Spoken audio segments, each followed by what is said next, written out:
the Canucks need more size, and Luongo is very hot and he's very cold, so it kind of just balances out that he's average. And Canucks fall asleep in the second period, and they have a lack of leadership. I think that's why we didn't get the salute tonight. I watched Luongo make a beeline for the dressing room. So the other thing I just want to make comment on is I'm very happy to see Pavel Demitra play his last game in a uniform for Vancouver. Thanks, Lauren. Appreciate the call. I don't know if the Canucks hear a lot of solutions there. But no, well, I don't know if the Canucks fell asleep. More so the Hawks took over. Yeah, and it's not. I'm not going to say they fell awoke. You said to me after they scored, remember there was an icing call and Joe Quenneville used a timeout, and then they scored shortly after that, if I'm not mistaken. Here it is. Good timeout. I'm glad the caller cut up on that. The timeout was at 12:16. Because his line had been out there for a while. It was an icing, so the automatic obviously face off, and you can't change. And then the Hawks score, my math is bad, probably 35 seconds after that, and then follow that up with another goal, and I'll say 30 seconds or so. Listen, when you get beaten like the Canucks did, everybody has to look in the mirror, and the coaching staff included, because they clearly didn't do a good enough job. But he focuses almost his entire call on the coaching staff.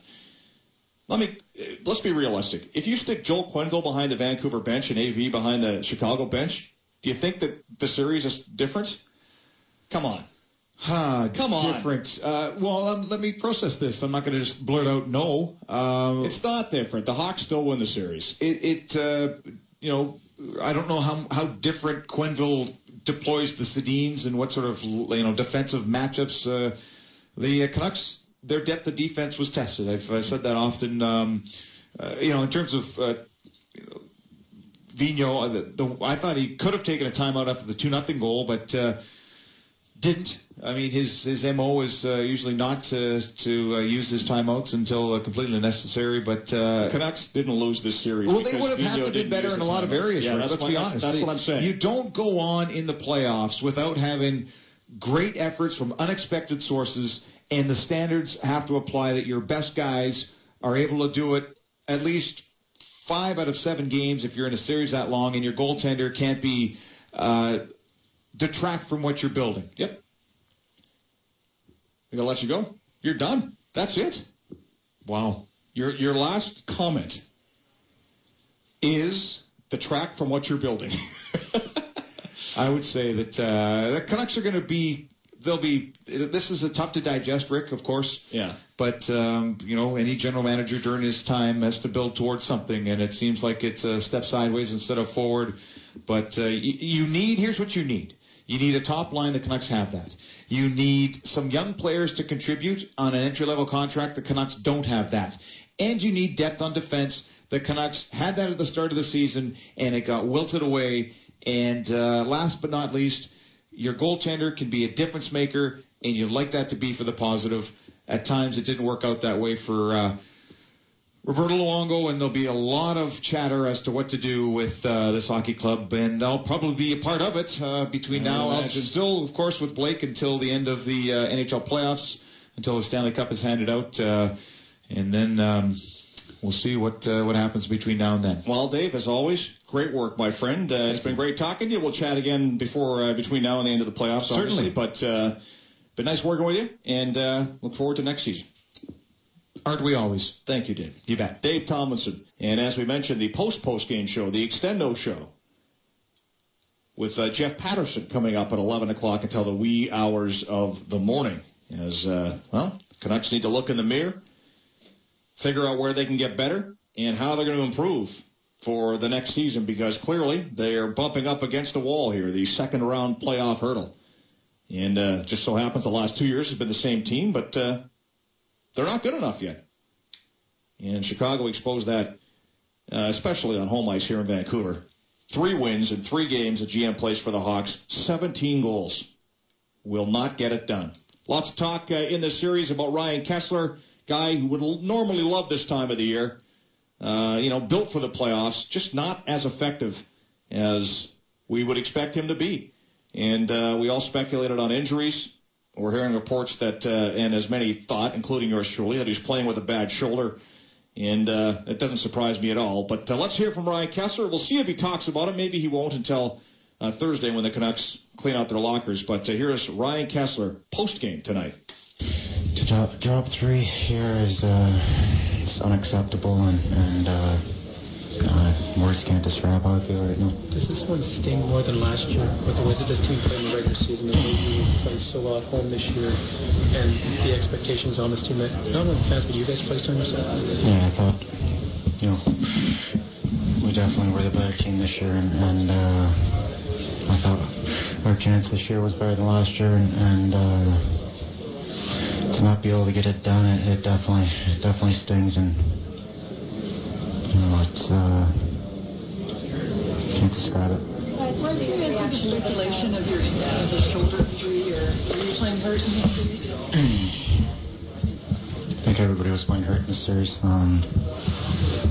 wasn't the only one playing hurt, and it's playoffs. You got to play hurt, you got to play injured, and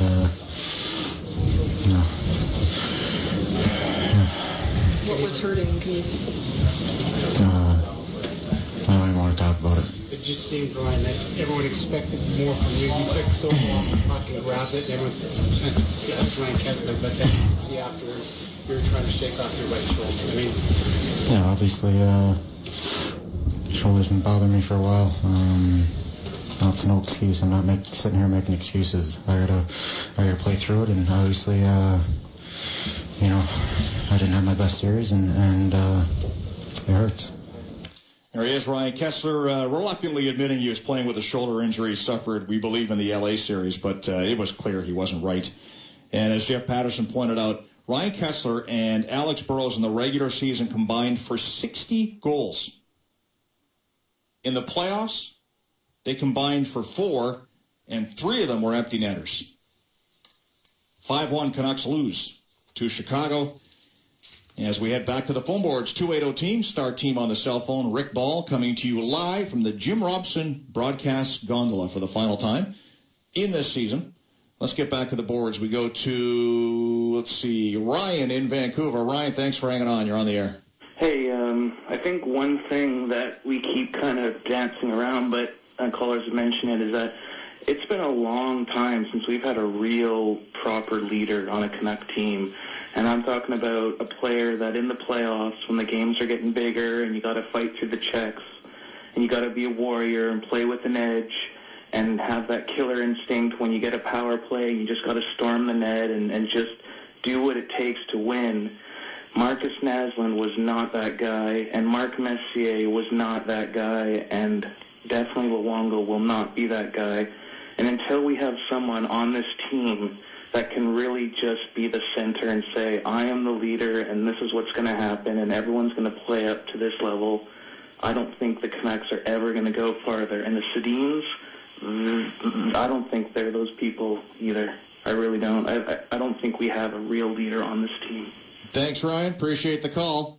Well, they haven't gotten out of the second round with this group in 3 tries in the playoffs. So clearly something isn't right. And that's one of those intangibles that when a team does have playoff success, you say they've got it, and when they don't, you say they don't.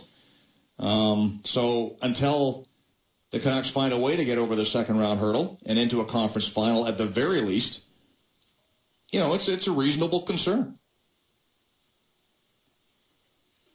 Let's go back to the boards. Tim in Surrey. Tim, go ahead on the Taco Del Mar postgame show. Yeah, hi. I got a few things which I think the Canucks need as well. Sure. Okay, first of all, they're just not good enough. We've seen that 2 years in a row now. One of the things they need, I believe, is grit and some sandpaper in their game. I don't think they have any guys in their lineup that are really tough to play against. If you look at Chicago, they have numerous players that you don't like to play against, that are tough to play against, that are... They're rats. The Canucks call them themselves. They're rats. But those guys are the type of guys you need in the playoffs. I think the Canucks are too much of a finesse team. They're a good regular season team, but they're not the type of team that's going to win in the playoffs. Leadership, which I think has been talked about already. And the leadership needs to be there. A guy like Trevor Linden would be nice, but obviously you can't get that very easily. The defense obviously needs to be better. And the goaltending, I mean, Luongo's just not good enough, but obviously we have him locked up. Not much we can do about that. And like I said, the biggest thing, if you look at San Jose, the thing that they said that they needed in their game to take to another level, they needed guys that were tough to play against, gritty, sandpaper forwards, and they did that this year, and that's one of the major reasons why that team is on to the next level, and we're not. Tim, appreciate the call. Thank you for your thoughts. You know, I look at San Jose, though, too. I mean, Joe Thornton's having a great playoff. I mean, he was a guy that a lot of the complaints about the Canucks that we're hearing tonight were leveled at him. Playoff failure after playoff failure. Yet somehow, you know, he's managed to find a way to get it done, at least so far, in the postseason for San Jose. Ryan Kessler and Alex Burrows are supposed to be the sandpaper guys in the Canucks. I mean, like I mentioned, they're not just 60 goals. Those guys you wouldn't classify as finesse players. You know, they get most of their production through sweat and perseverance and belligerence. And it just wasn't there in this series. And we, you know, obviously, and as I said, Kessler was playing hurt. And you got to wonder if Burrows might have been nicked up as well in this series. Because those guys are supposed to bring some of those elements to the table, and it didn't happen, at least not enough for the Canucks to knock off the Chicago Blackhawks. 280 Star Team on the cell phone. I don't know if we have Burrows or not. I lost my sheet with who we have on there. Do we have Burrows, Eddie? We don't. Okay. We'll get to more Canucks audio in a second. Let's get back to the boards. We go to John in Poco. John, you're on the Taco Del Mar postgame show. Oh, good evening, Rick. Yeah, I guess some observations as far as what they maybe need to do. Maybe correct me if I'm wrong, but when Luongo was in Florida, was Francois Allaire not his goalie coach down? So, and I mean, I know we've got this, you know, Ian Clark, but maybe they're going to have to look at, like I'm pretty sure Luongo would like to get that Francois Allaire. Now, he might be employed by another team, but they're going to maybe have to get somebody. I think. I mean, if you figure he's your biggest investment, maybe that's one thing because he's got to really get his sort of game back on the rails. I think. Secondly, I think it was evident watching this series that as a lot of the callers have alluded to, we have a finesse team, great in the regular season, but. Yeah, I think we're lacking some size, and I mean, I think with size comes the ability to play with a little bit of grit too. And you know, you look at the guys like the Browers and Lads and Bolin, they've got some ability to put the puck in that, but they're big guys, and you know, I mean, Lad was throwing his weight around, and so I think we're missing that. And I think I talked to you about this a couple days before, but whether through a trade or maybe by way of free agency, they're going to have to get themselves sort of a top.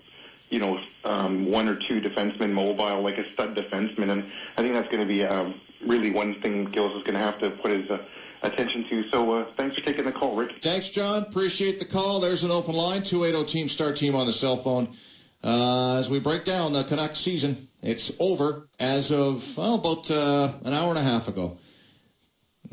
5-1. Another tough loss on home ice. You know, it's tough to lose a playoff game, period. It's tough to lose a playoff series, period. But to lay 3 eggs in your own building, that is hard to swallow for the team and the fans. You know, fans will accept a team that is good on home ice, even if it's terrible on the road. But the other way around, what happened? This team was unbelievable at GM Place during the regular season. 30 wins. Not in the playoffs. That is a real head-scratcher. All right, let's get back to the Canucks room before we get back to the phones. And we'll hear from Kyle Wellwood, who, you know, say what you want about the guy, but come playoff time, and last year was the case as well, he upped his game. He was one of the better Canuck players in the postseason and in this series. And Kyle Wellwood talking to our Joey Kenward about how it all fell apart tonight in the second period. Kyle, it was an ideal first period, entertainment-wise, chances-wise. How did things get away from you as a team in the second? Well, you know what? It certainly was an even game. You know, they were able to make the difference with a couple plays. And then it seems like all series long, the team that gets that jump was able to take advantage and control the rest of the game. It looked like they did a great job of protecting the puck in the second period. That was a tough team to battle through just to try to get pucks out of your own end and get into scoring chances. Yeah, exactly. It seems to have been that way all series. Both teams are very good at controlling the puck in the play. So when you get down a couple goals, they start making smart plays and handling the puck, and it's difficult to come back.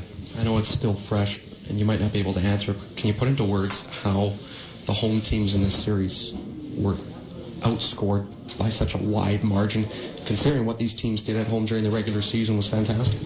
Yeah, it seemed like the teams that controlled the puck and played smart defense throughout the series really controlled the game, and then had energy to go on offense to counterattack. And as you saw, the road teams did that a lot better.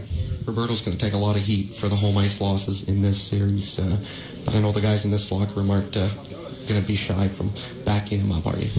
No, he was strong, throughout the game when we needed him, and it was unfortunate we weren't able to, put some by their goaltender and make it more even. All right, there he is, Kyle Wellwood talking to our Joey Kenward after a 5-1 Canucks loss. Rick Ball with you on the Taco Del Mar postgame show. Let's get back to the boards. Rob in Vancouver. Rob, go ahead. You're on the air. Hello, Rob. Oh, hi. Can you hear me? Yeah, go ahead. Okay, hi. Sorry, thanks. No problem. There's a few things that I think that the Canucks have to look at, and say starting with tonight's game, I think that, obviously if we had a more defensemen that were healthy, it would have made a big difference tonight. But that being said, what was Mr. Gillis doing when we lost Matthew Schneider for whatever reason? We still don't know what happened there, really, if it was an issue with personality or whatever, but not having him and then losing Willie Mitchell, who he must have known by the trade deadline that he wasn't going to be coming back. He didn't do much to shore up the defense. I wouldn't say, no offense to Andrew Alberts, but I don't think he was the right guy. Well, Alberts was brought in to be your seventh guy, kind of, and he winds up in a must-win game playing over 18 minutes tonight. I mean, that's a problem. That is a problem. Yeah. And I think another one that we have to look at now after 2 seasons of Luongo's captaincy, it was a great idea maybe, but a goalie cannot really be a captain in today's NHL. Rob, when they did it, I thought at the time, this is interesting, maybe it'll work. And now that I've seen it for a couple of years, it doesn't work. You're right. I agree. I agree with you 100%.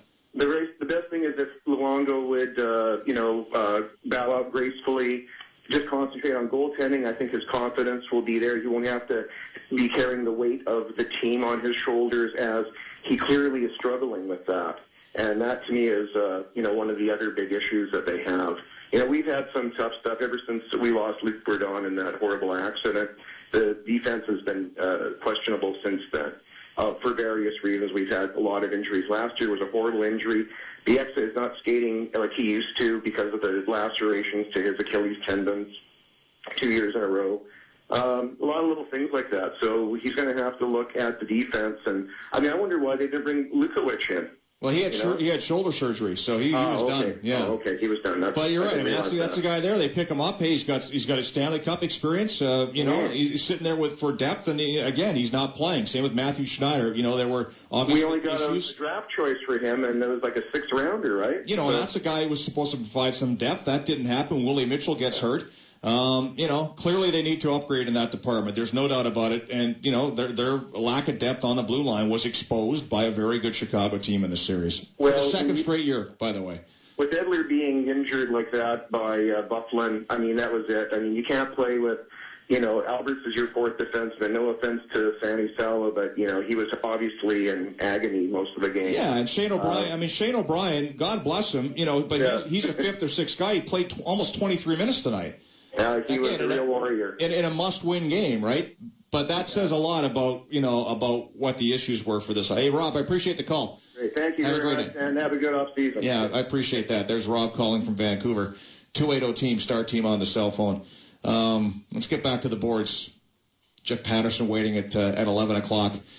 Let's see. Is it Tej or Ted in New Westminster? Hey, how you doing today, man? Doing well. What's up? I went to the game today, and I was pretty disappointed with the loss tonight. Yep. Just with the Canucks for next year, they had a great season. I think that we got beat by the better team, the Blackhawks. That hopefully we can maybe get a game break. You know what I mean? A guy who can score 50 goals a season and stuff like Berg did in '94. Like a guy who can turn the game around. It'd be great to get some of those guys, Tej, but they don't grow on trees. They had a guy who led the league in scoring this year. And Chicago did an outstanding job against that line. The Twins each finish up with 14 points in 12 playoff games. That's certainly respectable, better than respectable. But the Hawks, they had their number in this series, and they were not effective. And, when your top line is not producing at the pace that they were in the regular season, and you can't stop the other teams from scoring, especially on home ice, you're not going to win the series.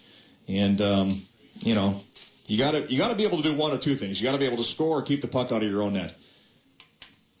And it didn't happen. Thanks for the call. Neil. Go ahead, Neil. You're on the Taco Del Mar postgame show. Good evening, everyone. We keep talking about points, goals. It's not really how many you get, it's when you get them. Yep. And we obviously saw that, everybody thought there were three strong lines of scoring with the Canucks, and obviously it kind of vaporized.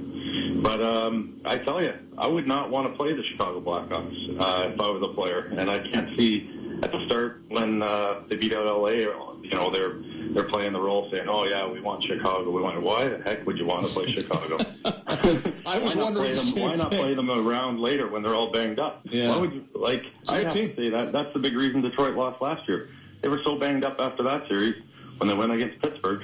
You think, oh, they're not banged up. But I tell you, I would not want to. Any team coming out of the Western Conference is in a hole when they play the Stanley Cup Final because it's so much harder to get out of here than it is the East. I know Pittsburgh's going to go 7, and Boston, Philadelphia's making that interesting. But let's get serious. I mean, whatever team comes out of that conference is going to be in way better shape than either San Jose or Chicago when they're finished off with each other. Oh, for sure. I think Chicago would have to be a favorite against San Jose. And, it's great that they call the game face Burrows and Kessler, but I tell you, I'd rather line up against Burrows and Kessler than Burish and Brouwer, and guys that have won stuff in their lives. Like, Kessler, he's won a World Junior, good for that, 1-game final. But I tell you, a 4-7 series is a war. And I tell you, if you win the battles, you win the war. And you could see early in the series, the Canucks started to lose the battles. Neil, appreciate the call. And it could, they did tonight. For me, it really stood out tonight. The Hawks were winning puck battles, and the Canucks were shying away. And I think Chicago wore them down. And they wore them down through A, physical play, and B, just sheer speed. And, those issues have to be addressed for the Canucks in the offseason. I mean, Mike, listen, it's funny because fans call in and, like to be critical of the hockey team, and rightfully so when you don't get any further than you did a year ago. But there's no one who has a better beat on his team than a coach or a GM. They know where the warts are. In fact, they know better than most.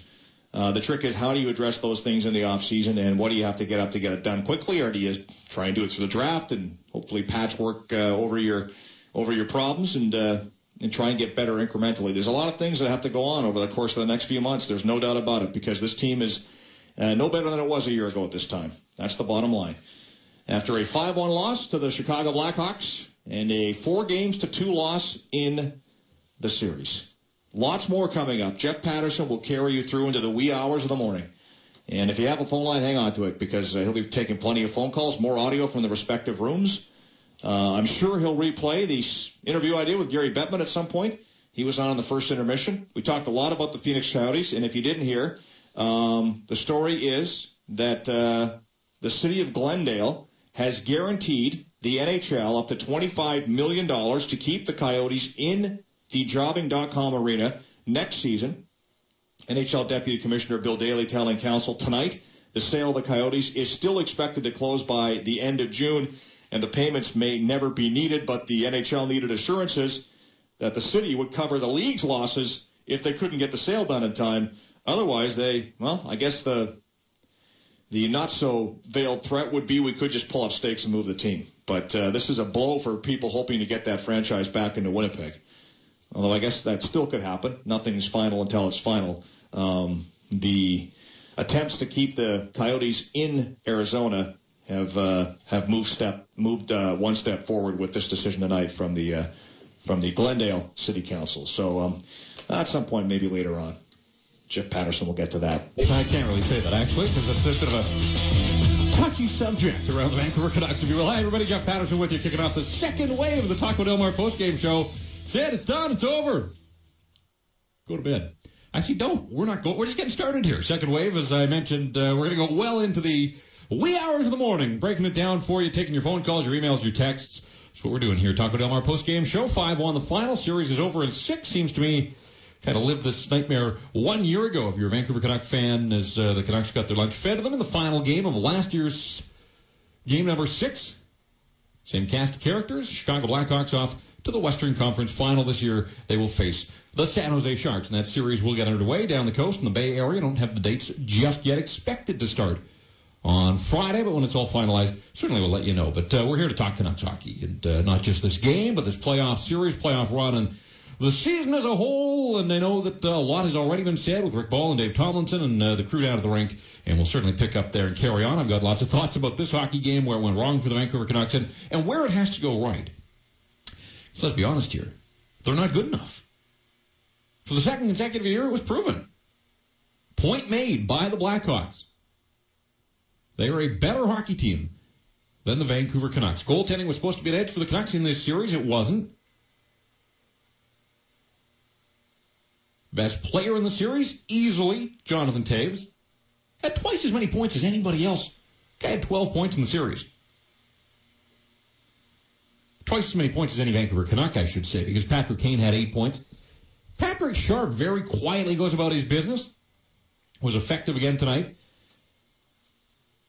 But the Canucks wasted an awfully good first period from Roberto Luongo. I mean, they needed saves in the first period, facing elimination, and they got them from Luongo. It was terrific. His best save of the night, easily the glove save off Patrick Sharp. That one probably should have been a momentum changer, if not a game changer. Canucks weren't able to build off that. Had the only power play of the first period, didn't do much with it. And then those 2 quick goals, 36 seconds apart, Brouwer. Shane O'Brien gets caught up ice, 2-on-1. And Kyle Wellwood, who's been so good for the Canucks in the playoffs. I mean, I love the guy's battle level. Picked the wrong time to have his worst game of the postseason. Just lazy on the back check. Troy Brouwer inserted back into the lineup, able to get past Wellwood, tip the centering pass, past Roberto Luongo, opens the scoring, and boom, boom, before you know it, Versteeg has planted one in the back of the net. The Dave Bolin goal was the dagger.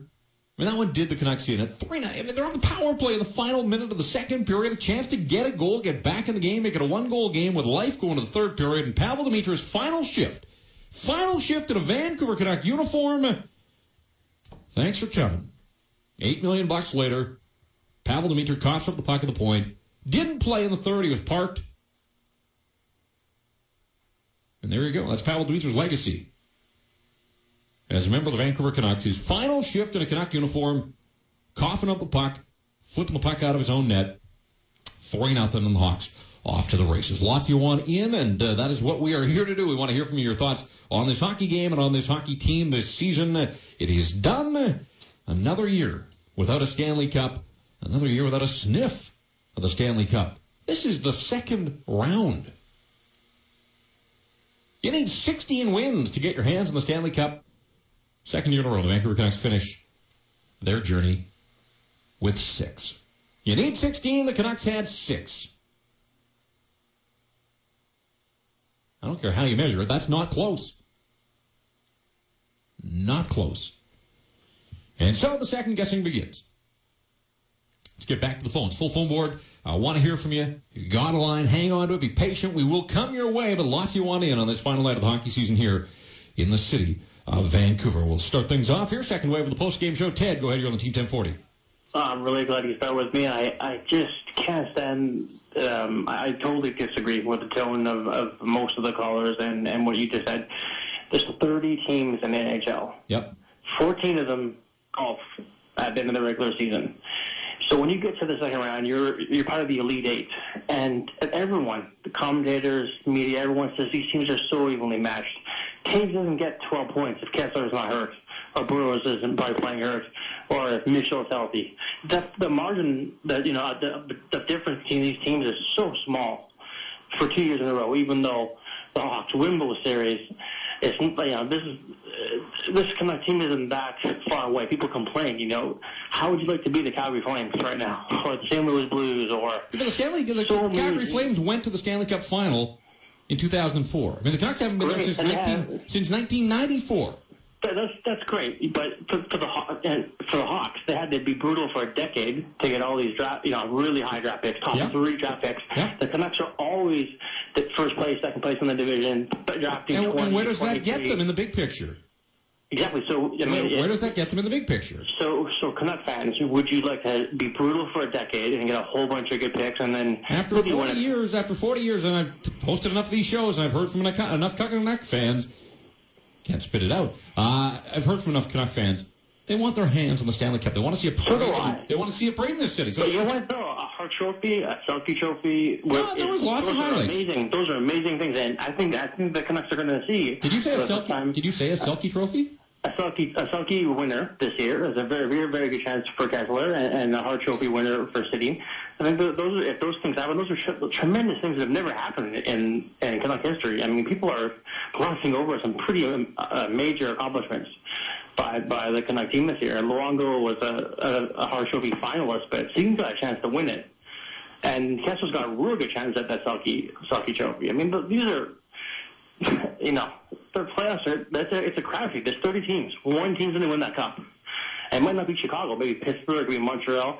People just are so knee-jerky. Like, Chicago is, you know what? I don't think people here are knee-jerky. I think people are tired of, slightly better than mediocre. And it was a very good regular season. I mean, yeah, they won a division title, although one of the weakest divisions in hockey when you step back and assess it.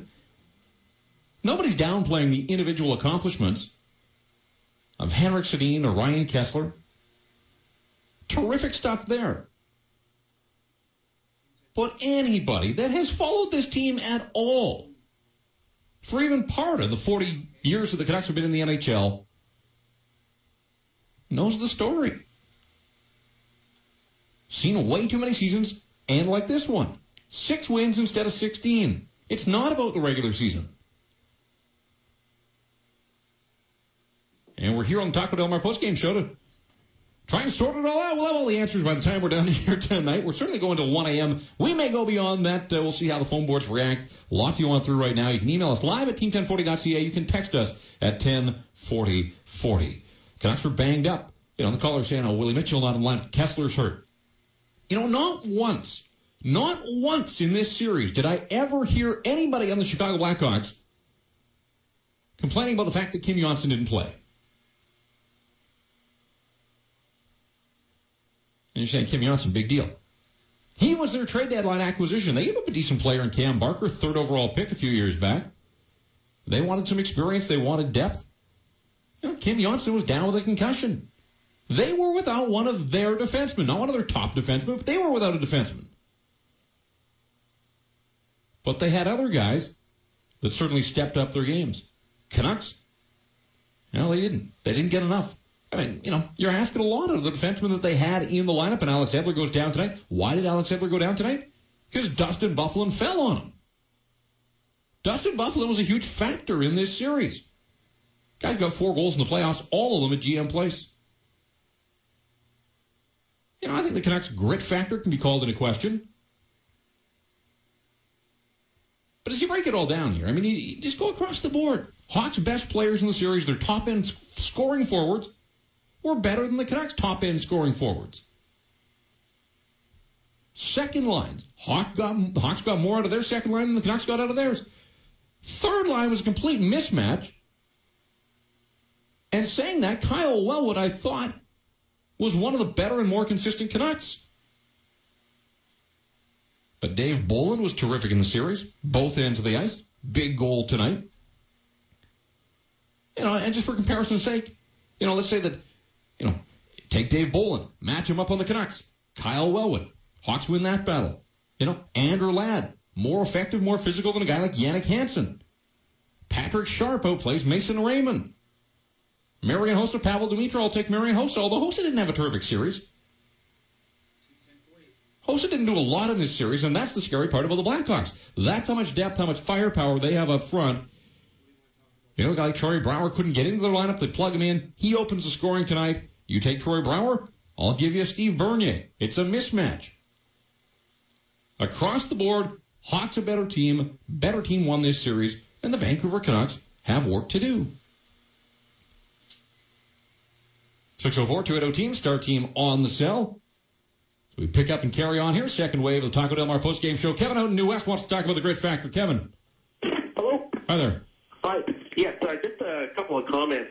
First of all, I think if we look at the difference between the two teams, if you make one change, I think this solves the whole problem and the Canucks win the series, and that is if you swap Luongo with Niemi. If Canucks had Antti Niemi in net and Chicago had Luongo, we win the series. I don't know why people put Niemi down so much. He's got a better goals against average than Luongo. He's a better saver. He has everything better than Luongo. Luongo is probably the most overrated goalie in the NHL. He had good years earlier with the Canucks, but the Canucks are so defensive. But it doesn't. He's not a standout goalie by any stretch of the imagination. He's very average. He was better than average in the first period tonight. He was terrific in the first period. He gave them the kind of goaltending they needed from him in an elimination game, and the Canucks couldn't do anything with it. You know, Luongo showed up in the first period, and the Canucks could not get him a goal, couldn't get him a lead to work with, had the power play, didn't do anything with that. You know, over the course of the series, you look at the numbers. Hawks scored 23 goals, just as they did 1 year ago. 23 a year ago, 23 this year. 46 goals in 12 playoff games. Pretty close to 4-game average. That's not going to get it done. But the fact that the Vancouver Canucks, who won 30 games in the regular season at GM Place, they can't win one game on home ice in this series, you're not going to win any series if you don't protect home ice at all. 3 cracks at a win on home ice, 3 strikes and you're out. And the Vancouver Canucks are out. And you take it back a step further than that.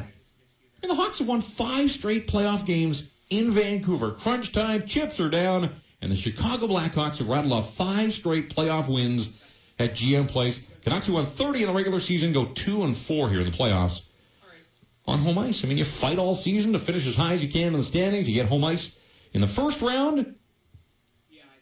Yeah, they were all right in the first round. They weren't great in the first round on home ice. Canucks played their best playoff hockey on the road, for whatever reason, and they're at a loss to explain. Lavigno was at a loss to try to come up with any kind of explanation in his post-game remarks. Canucks played their best hockey in this series on the road. This was a strange series when you think about it. I mean, there was one close game. 2 very evenly matched teams on paper coming in, split their season series right down the middle, 2 wins apiece, each one in the other team's building. You know, there wasn't a ton to pick coming into the series. I think a lot of people figured this thing would go 7. It went 6, but nobody could have seen this series playing out the way it did with one good hockey game. Game number 2 went down to the wire. Other than that, blowouts on both sides. And don't for a second forget that for a second straight season, the Vancouver Canucks were up 2-0 in Game 2 after taking the series opener. You know, good teams don't let other teams up off the mat. Canucks got the opener. They were in the driver's seat in game number 2, took their foot off the pedal, and look what happened. They'll be watching the rest of the playoffs on TV. 604-280-TEAM, Star Team on the cell. Second wave, Taco Del Mar postgame show here on the night the season ends for the Vancouver Canucks 5-1. Yeah, 5-1. Hawks come in and spank the Canucks one more time at GM Place. Let's get Port Moody. Tanner, go ahead. You're on the Team 1040. Yeah, hey, Jeff. Yeah, I don't think we got beat by a better team. What I think happened is that we got out-coached. Some of the decisions that Vigneault made in this series were just, I don't know what he's thinking. I mean, Dimitra, he gave up that, play at the point there, but, this is the MVP of the Olympics. He's a forward, He's shifty. He's kind of a risky player, but he's able to have that backbone with a defenseman behind him. He makes things happen out there. And he never even got a chance. I mean, Pavel Dimitra makes things happen? Yeah, he does when he's playing with the right people. And, he's been hurt all year. When he's playing with Marian Hossa at the Olympics. He played with very good players at the Olympics. No, exactly. And, we have some good players on our team, but he wasn't utilized properly the whole series. The teams aren't getting anything done, so mix it up, put him with them. You know what I mean? I don't know. No, I don't know you because Pavel Dimitra was not a difference maker, never was. I mean, that was 2 years and $8 million that was misspent by the Vancouver Canucks. And it was a Mike Gillis client, and he was doing a favor to a guy that I guess he thought was going to have some value, and he only played, a third of the season this year. He was banged up in last year's playoffs. But Pavel Demitra is done as a Vancouver Canuck. You can be sure of that. But you can't come on a post-game show like this one and tell me that Pavel Demitra, of all people, was going to be the difference maker. He was given every opportunity when he got into the lineup, but what a weird series for him.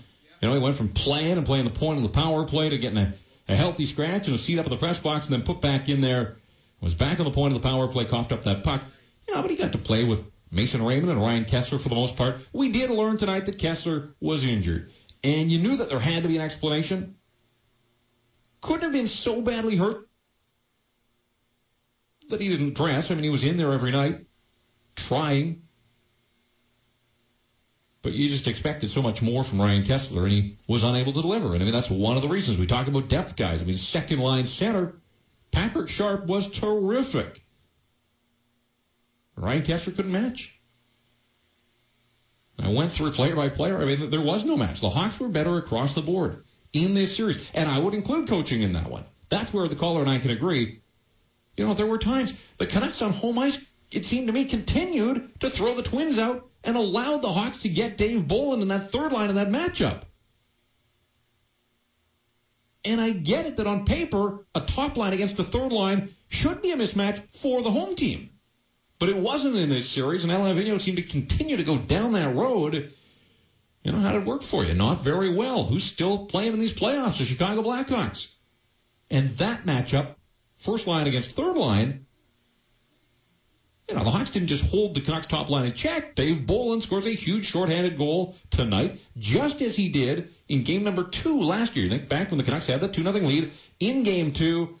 Patrick Sharp scored a couple of goals to tie it up, and then Dave Bolland, I just remember it was a long breakaway pass, kind of flipped it up high in the air. Bolland able to skate onto it and beat Roberto Luongo on a breakaway then, and he beat Roberto Luongo on a breakaway tonight. And I thought Bolland was terrific in the series. He's a versatile guy. He's a valuable guy. He can bring you the points. He can play that checking role, but when they need him in an offensive role as well, he's got enough skill. He was a big scorer with the London Knights back in their heyday Memorial Cup year in the Ontario Hockey League. 604-280 team, star team in the cell. A second wave of the Taco Del Mar postgame show here after a 5-1 Hawks win to eliminate the Vancouver Canucks. Let's get out to New West again. Ty, go ahead. You're on the Team 1040. I want to go back to what that Kevin guy said, or Kevin New West there. Yep. Luongo, not a great goalie. Obviously, this man never watched Luongo backstop Florida Panthers.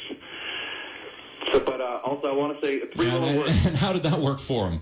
Well, when you've got the entire Florida Panthers team playing in front of you, come on. Look at Luongo's stats in Florida. Luongo was an amazing goalie in Florida. No one can deny that. The numbers bear that out. He was very good with a very bad Florida Panther hockey team. How many shots did he face a game? High 40s on a regular basis. And he made a heck of a lot of saves. But I want to say 3 little words. Defense wins championships. You're playing against a Norris-nominated trophy winner.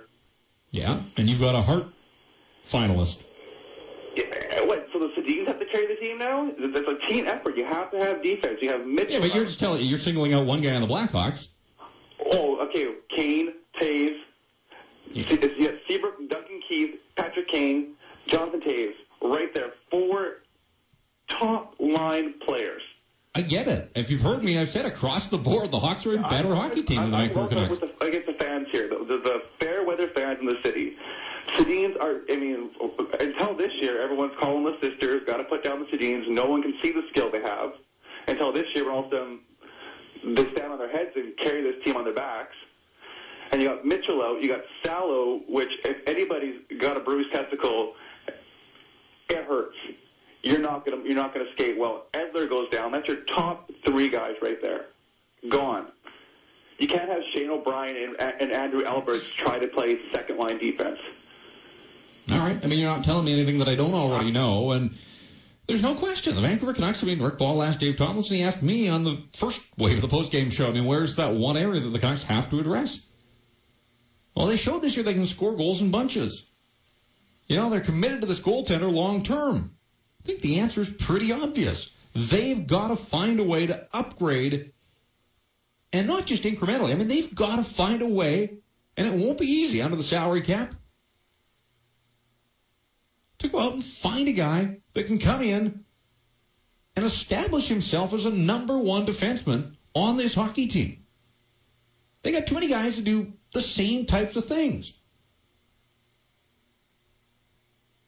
Edler and Bieksa and Salo and Ehrhoff. They're all legitimate top 4 NHLers.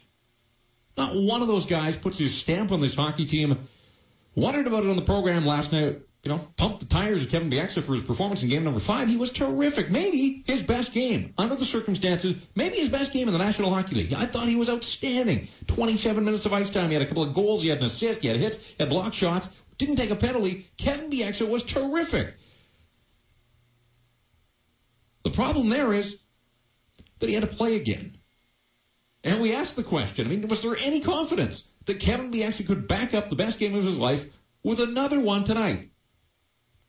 I think you saw the answer. He was not very good. He had company in this hockey game, but you can't. And he looked just way too nonchalant as he kind of pivoted out in the neutral zone and just let that puck get past him, and boom, back the other way went the Hawks, and Christopher Stieg drilled it home 36 seconds after the Hawks had opened the scoring, and that was really one of the big turning points. First goal was big, but the second goal was bigger because all of a sudden the Canucks find themselves, they're not sure what hit them with the first one, and then boom, they're down 2-0 and playing uphill against a very good Chicago team.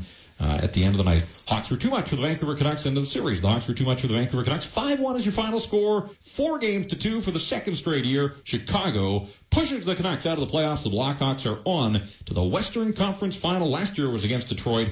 This year against the San Jose Sharks. 604-280-TEAM, Star Team in the cell. Jeff Patterson with you from our hockey headquarters, Team 1040 Studios in downtown Vancouver. Hey, we're just getting started. If you're on the lines, hang on. We'll come to you. You can email us live at team1040.ca. You can text us at 104040. We'll get to your emails and your texts a little later on. Lots of phone calls. We'll get some post-game reaction, too. But the reaction we're looking for is yours. The floor is yours as well. Matt Baker standing by has a sports update for you. We'll come back and carry on more of the post-game show. The post-mortem is underway. The Canucks are finished for another season. There will be no Stanley Cup parade here in the city of Vancouver. With full reaction from tonight's Canucks game and the latest news from around the NHL, this is the Taco Del Mar postgame show on the home of the Canucks, the Team 1040. Dimitra manning a point. Passes down to Wellwood. Back to Dimitra. Over for Wellwood. Intercepted. Bolin getting loose on a breakaway. Short-handed. He's in. And he scores. Bolin stole the puck from Dimitra. And a huge short-handed goal for the Hawks has them up 3-0. Well, there's your $4 million bust right there. Pavel Dimitra hasn't done a thing really to speak of in a Canucks uniform this year. And now when the Canucks have a chance, now he's throwing a temper tantrum, breaking his stick over by the Vancouver bench. That's a killer goal. Thanks for coming. You've seen the end of Pavel Dimitra. You saw the end of on that very shift right there. Shorty and Tom calling what is surely the final shift. Pavel Dimitra's time as Vancouver Canuck contract is up and didn't play in the third period. Planted to the bench. Coach's decision, and why not at that point? Instead of being back in the hockey game at 2-1, they had the power play, late stages of the second period. Opportunity for the Vancouver Canucks to get something, anything going, get right back into the game, get the people enthused again. Not so much. There they were, giving up the shorty. Second shorthanded goal of the series. Patrick Sharp scored the big one in game number 2, and Dave Bolland with the one that did the Canucks in. At 2-0, they're still in it. There's time. At 3-0 late in the second period. Wasn't going to happen. It didn't happen. And the Chicago Blackhawks get this as well. When you think the last two games, Canucks facing elimination, and I know they won in Chicago in Game 5. Games 5 and 6 of this series, though, crunch time, if ever there was. One Canuck forward scored a goal. It was Alex Burrows into an empty net. Bieksa with a pair, Ehrhoff, O'Brien, the only goal for the Vancouver Canucks. You get one goal from a forward in your final two games of the season. It comes into an empty net. And I know it's a team game. The Canucks will take offense wherever they can get it. But come on. You go right back to the leaders. And I know everybody's dumping on Luongo, and he wasn't good enough. But he wasn't good enough out of the Olympic break and down the stretch. And sure, he made the big saves in the Los Angeles series. But he was coughing up rebounds, too. He wasn't terrific in the Los Angeles series. He made key saves at the right times. And, you want that from your goaltender. The Canucks prevailed. They got past the L.A. Kings. Those were the L.A. Kings. These are the Chicago Blackhawks stepping up a weight class.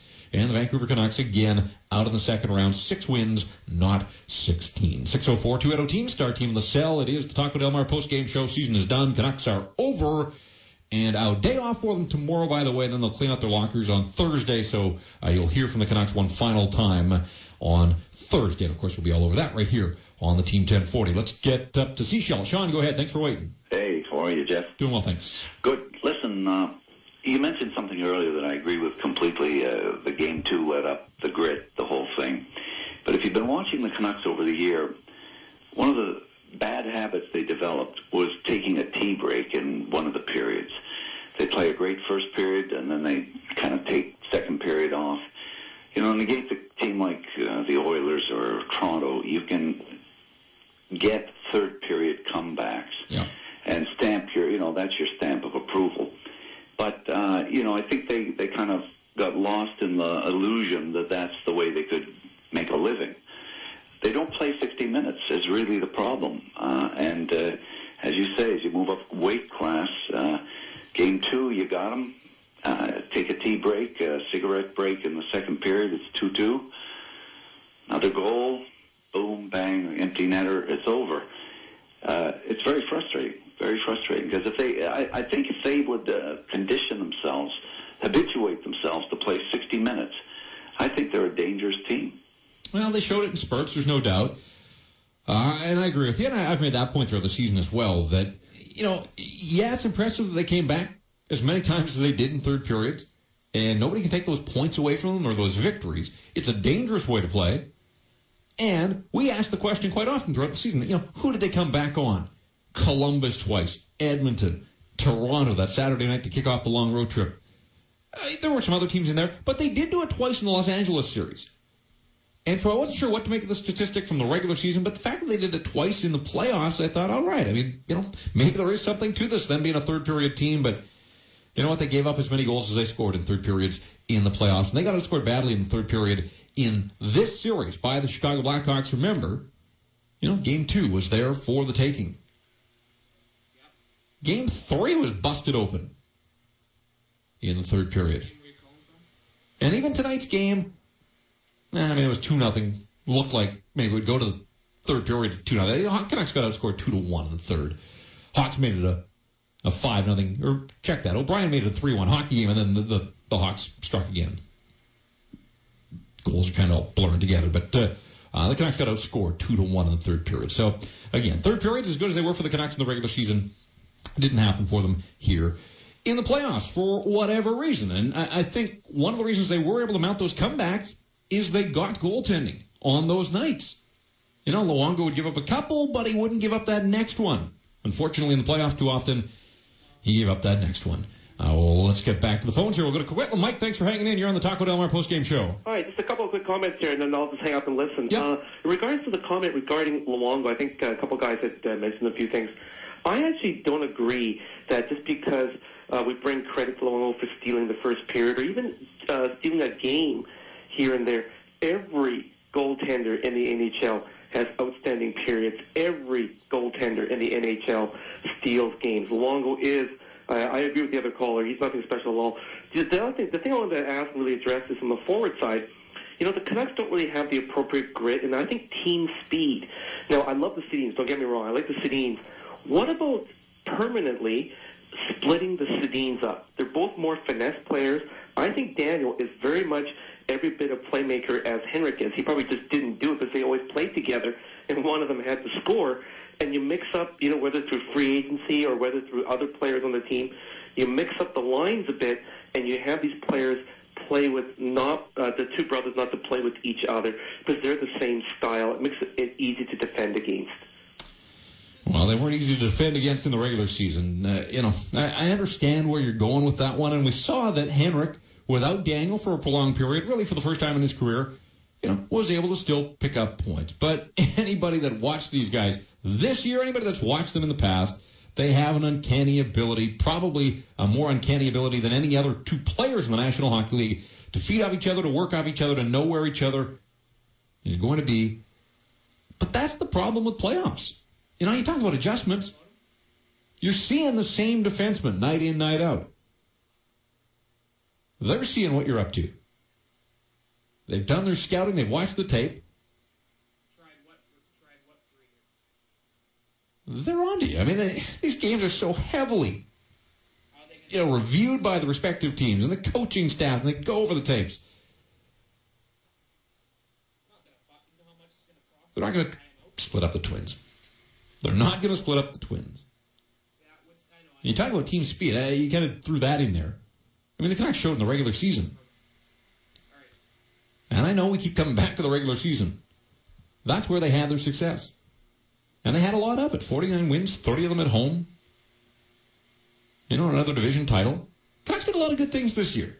You can't lose sight of the fact that the Canucks did do a lot of good things. But it's that bitter taste that's in your mouth right now. Another early playoff exit. Yeah, they got a round out of the way. But they can't get over this second round hurdle. But team speed is not an issue. And really, with what's coming down the pipe, they should get faster. Get Dimitra out of there. I gotta believe that Steve Bernier is done as a Canuck. I know he's got another year on his contract. They're going to have to eat that sucker or buy him out. And I brought a little bit against the LA Kings. Nothing. Not a single thing against the Chicago Blackhawks. Grabner's going to be a regular guy. I mean, a regular, everyday player for this hockey team. He's shown. He didn't look out of place here in the playoffs. Grabner will play. Cody Hodgson's going to be given every opportunity to play. Jordan Schrader may get a pretty good look. And for those guys to get into the lineup, others are going to have to go. I mean, there's always turnover. The Canucks have their core. The Twins, Kessler, Burrows, all with long-term contracts. Samuelson's got a couple of years left on his deal. See what the numbers say about Mason Raymond, a new contract for him.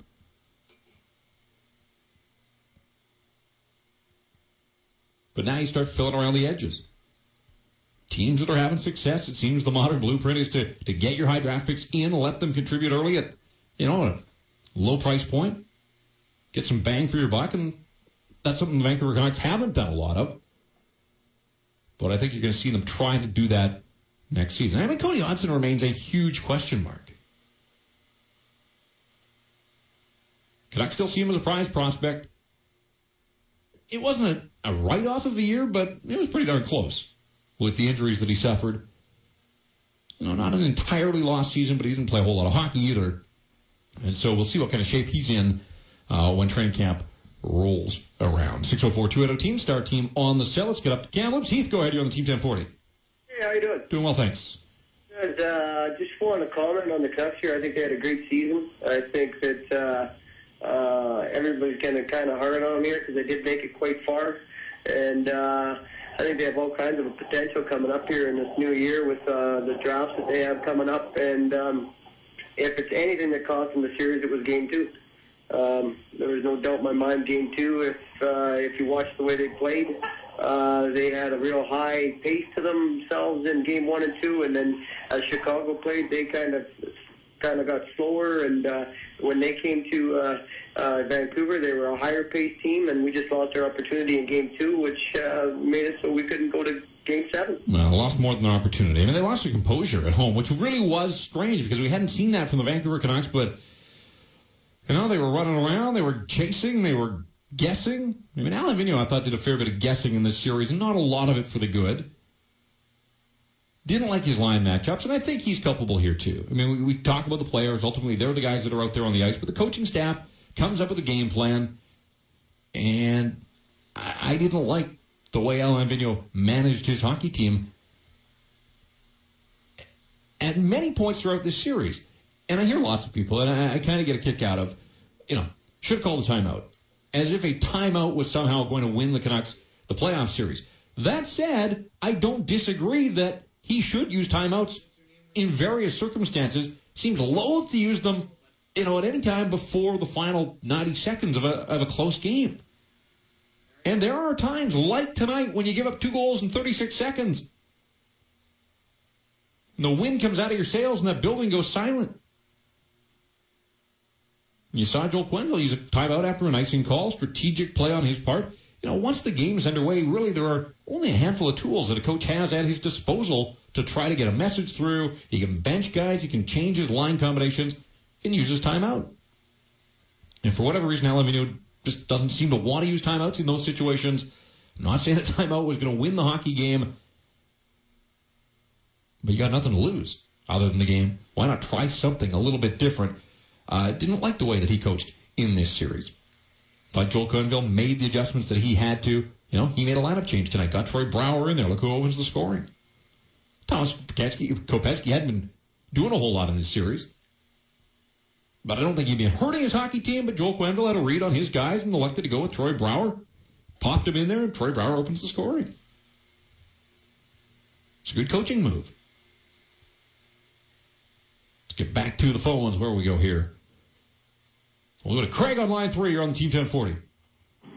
Hey, thanks for taking my call, Jeff. I guess there's a whole lot of areas we could start this off with, but one of the things that I can't believe people are even bringing up, and obviously you know this more than anyone, that this business or this game is a game of what have you done for me lately. I don't understand how people can call or even think that what Luongo did in the Olympics, let alone the Olympics, but for Florida, to me that has no relevance with this series. Would you not agree?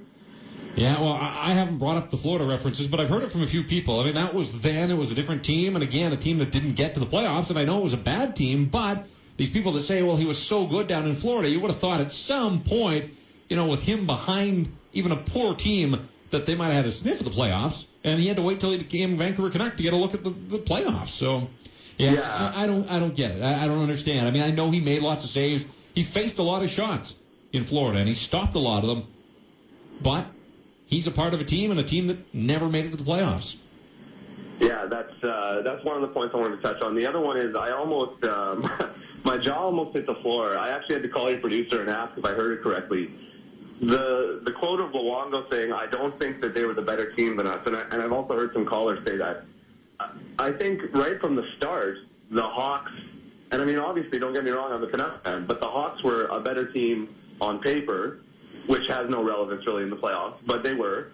Aside from the first game and for, parts of the fifth game, I think they were the better team for the entire series. And I think this stems from the whole issue of him being the captain and ties in with I feel a lot of the time in his post-game comments, he doesn't take ownership, not just as a captain, but as an individual player for some of his own mistakes or areas where he should have picked it up more. And I think that is a major, major issue that they're going to have to resolve in the offseason here. Well, I'll be curious. And again, the Canucks get the day off tomorrow. They'll clean out their lockers on Thursday. I don't know when Alain Vigneault and Mike Gillis will meet with the media for sort of their, final go-round after the season, the immediate aftermath.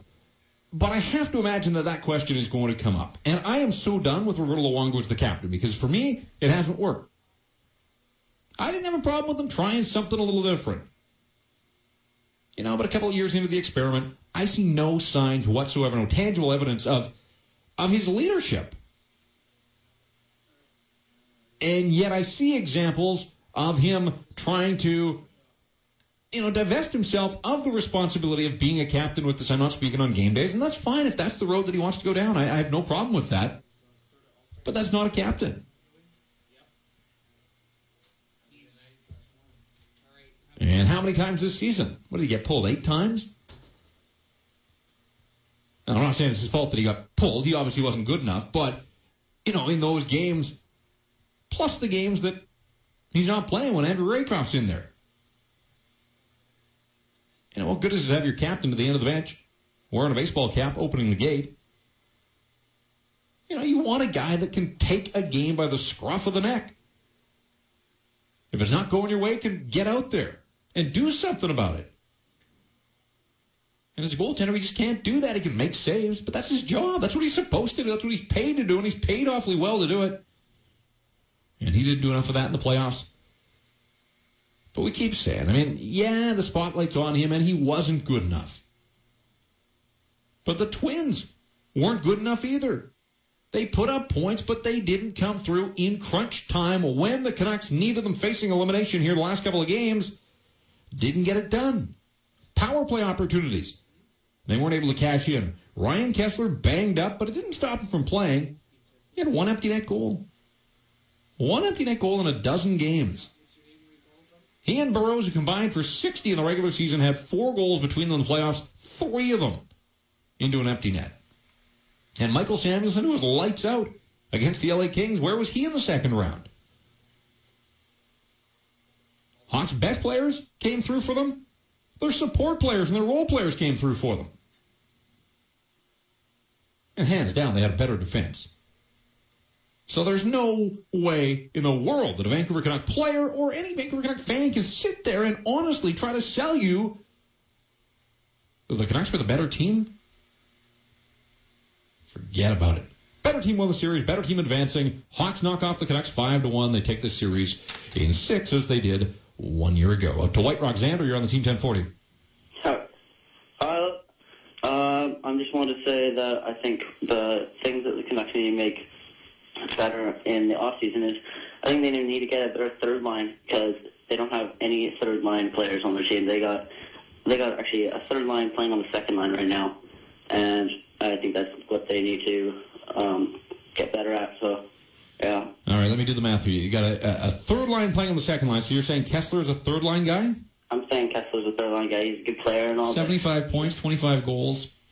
Yeah, that's because he was playing on the second line. He was getting more ice time, but the fact is, like, the third line... So he produced because he was getting ice time like a second line guy and put up 75 points. All right, well, no, but there's Burrows and Samuelsson. I think those guys are both third line players. So Burrows, who had 35 goals. Playing with the City Twins. We had Anthony Carter playing with the City Twins. Probably got the Samuelsson had 30, and he's a third line guy. Yeah. Right. Hey, he's a third line guy in Detroit, and look, Detroit won Stanley Cup and just Stanley Cup 2 years in a row. That's what I think the Canucks need to do. They need to make their lines more like that, you know? Well, they've elected to commit $10 million to their goaltender. I mean, they've built themselves differently than the Detroit Red Wings. Is it working for them? No, not to this point. But, I mean, you can't just go out and copy the model. I mean, that's the salary cap for you. And every team is on a level playing field as far as the dollars they have to allocate. It's up to them how they want to spend them. And the Vancouver Canucks have parked a ton of cash between the pipes. And you do that, then, you know, something has to give somewhere else. Ryan Kessler's not a third-line player. And Alex Burrows has proven to be pretty good on the first line for the Vancouver Canucks. He might not be a first-line guy elsewhere, but he's been a pretty good fit on the top line for the Vancouver Canucks. He had a highly disappointing playoffs.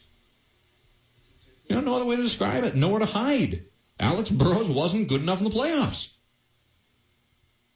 And you look at the Hawks and the way that their top guns came through. Taves, 12 points in 6 games in the series. Patrick Kane, not that far behind. He had 8 there, the 2 leading scorers in the series. Big Dustin Byfuglien riding shotgun on that line. You know, he was a factor. He was a force. 4 goals, knocks Alex Edler out of the series, was in Luongo's face, causing problems. You know, drawing penalties, putting his team in the power play. Canucks didn't have an answer for him. But it wasn't just that top line. Their depth guys were terrific in spurts as well. When they lost, the Hawks were brutal, but when they were going, in the 3 games here in Vancouver, you know, they got team effort. Look at the guys that scored for them tonight. First 3 goals, Brouwer, Versteeg, Bolin. You know, where's Wellwood, where's Dimitra, where's Bernier, where's Hansen? Yannick Hansen probably had more quality scoring chances than any Canuck in this series. And the only goal he scored bounced off his head. He had 2 breakaways. He was on the doorstep set up by Ryan Johnson. A couple of minutes into the hockey game, chance to take the lead. Couldn't convert. There's no question that there's plenty of room for improvement on those bottom 2 lines. And we've talked about that since the trade deadline when the Canucks elected not to touch their bottom 6 forwards. I would probably bring Kyle Wellwood back. You know, to mill and a quarter. This was his worst game of the playoffs, but the guy played hard. Unfortunately, you know, that didn't lead to a whole lot. But Dimitra's gone. I think Bernier is probably done as a Canuck. Yannick Hansen maybe as well. Tanner Glass, goodbye to him. I don't know what you do with Ryan Johnson. I probably think that you move on. So there should be some spots, some openings, some new blood, some fresh faces for the Vancouver Canucks And again, you'd like to think that you could inject some skill in your high draft picks. But that's what Mike Gillis has the summer and the offseason now to think about and trying to figure out. Where do you go from here? We can break it all down, look back at the game, get constructive. Where do you want to see the Canucks improve? How are the Vancouver Canucks going to get there? 604-280-TEAM, Star Team LaSalle. 1 hour down. We're not going anywhere. We're projected to go until 2 o'clock this morning, so 1 hour down, 2 still to come. We haven't even got to post-game audio. We haven't heard from the commish. He was on with Rick Ball in the first intermission. Heard from you. The phone lines are open and the floor is yours, and the phone board's still packed. So hang on. We'll come back, get more of your phone calls as we get past the witching hour. Finish up on Tuesday, move into Wednesday morning here after a 5-1 Hawks victory. They take the series in 6. Jeff Patterson with you. It's the second wave of the Taco Del Mar post-game show. The post-mortem has begun. All right, are we pumpkins? Midnight has struck, and we're carrying on, pushing on into the second hour of the second wave of the Taco Del Mar post-game show. Clock struck midnight on the Vancouver Canucks playoff season. Their Stanley Cup dreams tonight. They are done. Tea time starting tomorrow morning. Canucks have the day off. Some of them might be. I don't know. It's a nice enough day. Work your way out onto a golf course. Day to digest what went wrong, where it goes from here. Some of these guys, this is it, and they're done. Pavel Demitra among them. Canucks have to get better. Said that how many times? 40 seasons? I guess probably 40 times. The night that they've been eliminated from the Stanley Cup playoffs. Twice they've been to the Stanley Cup final. They haven't been past the second round, though, since 1994, and they won't get past the second round. In fact, they didn't get close to getting past the second round for a second straight season against the Blackhawks. 6 games and done. 6 wins instead of 16. There is work to be done, Mike Gillis, and that work has to start tomorrow morning. Canucks will meet the media on Thursday, clean out the lockers, and again, don't know when the coaching staff and management will meet the media with their postseason assessment, but we'll be all over it right here on Team 1040. As we go into the second hour, the extended and extensive post-game coverage for you here on the Team 1040. They weren't good enough tonight. They weren't good enough throughout this series. And the Hawks' top players were just that. I mean, the difference between the two defenses, almost laughable. And I know the Canucks were banged up and injured. Why was Alex Edler hurt tonight? Because Dustin Byfuglien ran him, fell on him. You know, when the Hawks were out there, a guy like Andrew Ladd, who didn't do a lot offensively, scored the big overtime goal last year. But Andrew Ladd, when he's out there, he's looking for hits and he's hitting to hurt guys. And I don't mean that in a bad way, although last year he did have the cheap shot on Kessler. Ladd played it clean this time, but he finishes checks. I couldn't believe throughout the series how many times the Canucks had a Hawk guy lined up and at the last second either spun away or, elected to get a piece of him, but not all of them. I mean, what is Steve Bernier's role, or maybe what was Steve Bernier's role with the Vancouver Canucks? I know he's under contract again. Pretty obvious that you don't win with guys like Steve Bernier. So I have to believe that the Vancouver Canucks are going to have to eat that contract, whether they buy him out, whether they just park him in the minors. Maybe you try him on a recall and think that some other team out there might take a shot at him for half his salary. I just don't think you win with the Steve Bernier. Biggest body they've got, and he just can't get there to deliver the hits. Canucks need some size up front. That much is pretty obvious.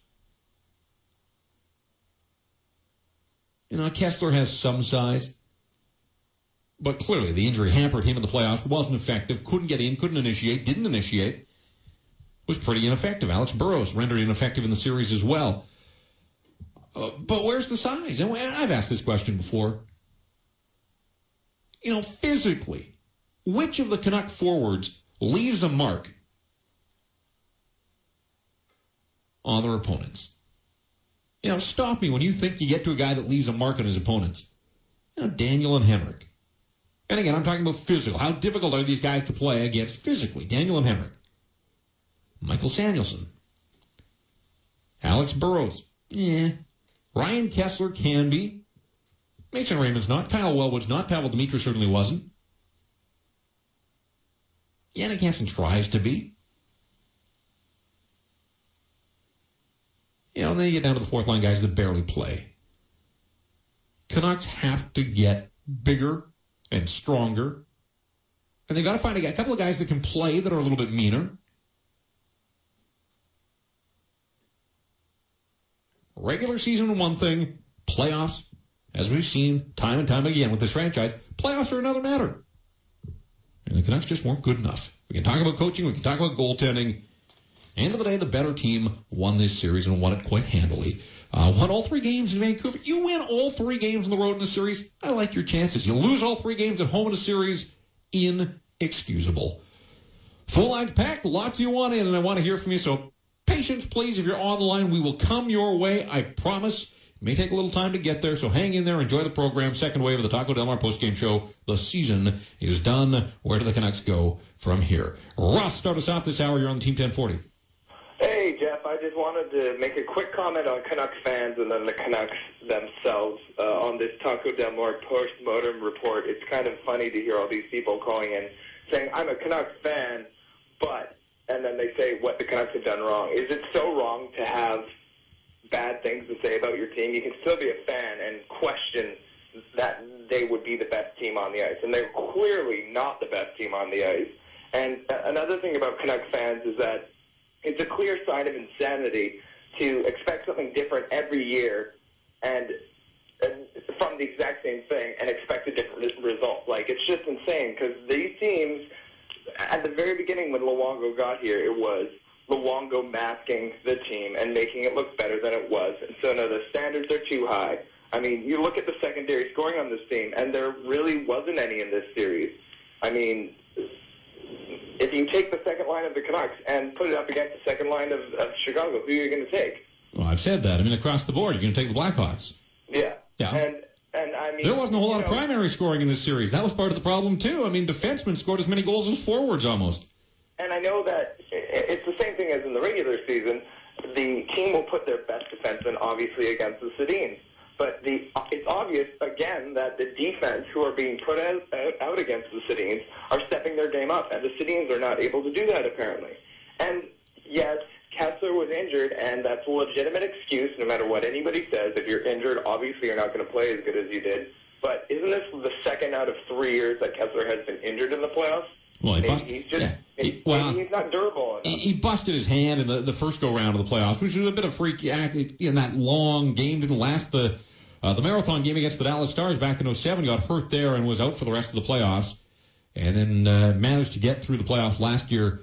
But, you know, I think it's a fair question to ask. This guy's got 3 career NHL playoff goals now in, I think, 22 games. And that's a quarter of a season. That projects to 12 goals over the course of a year. He's a better player than that.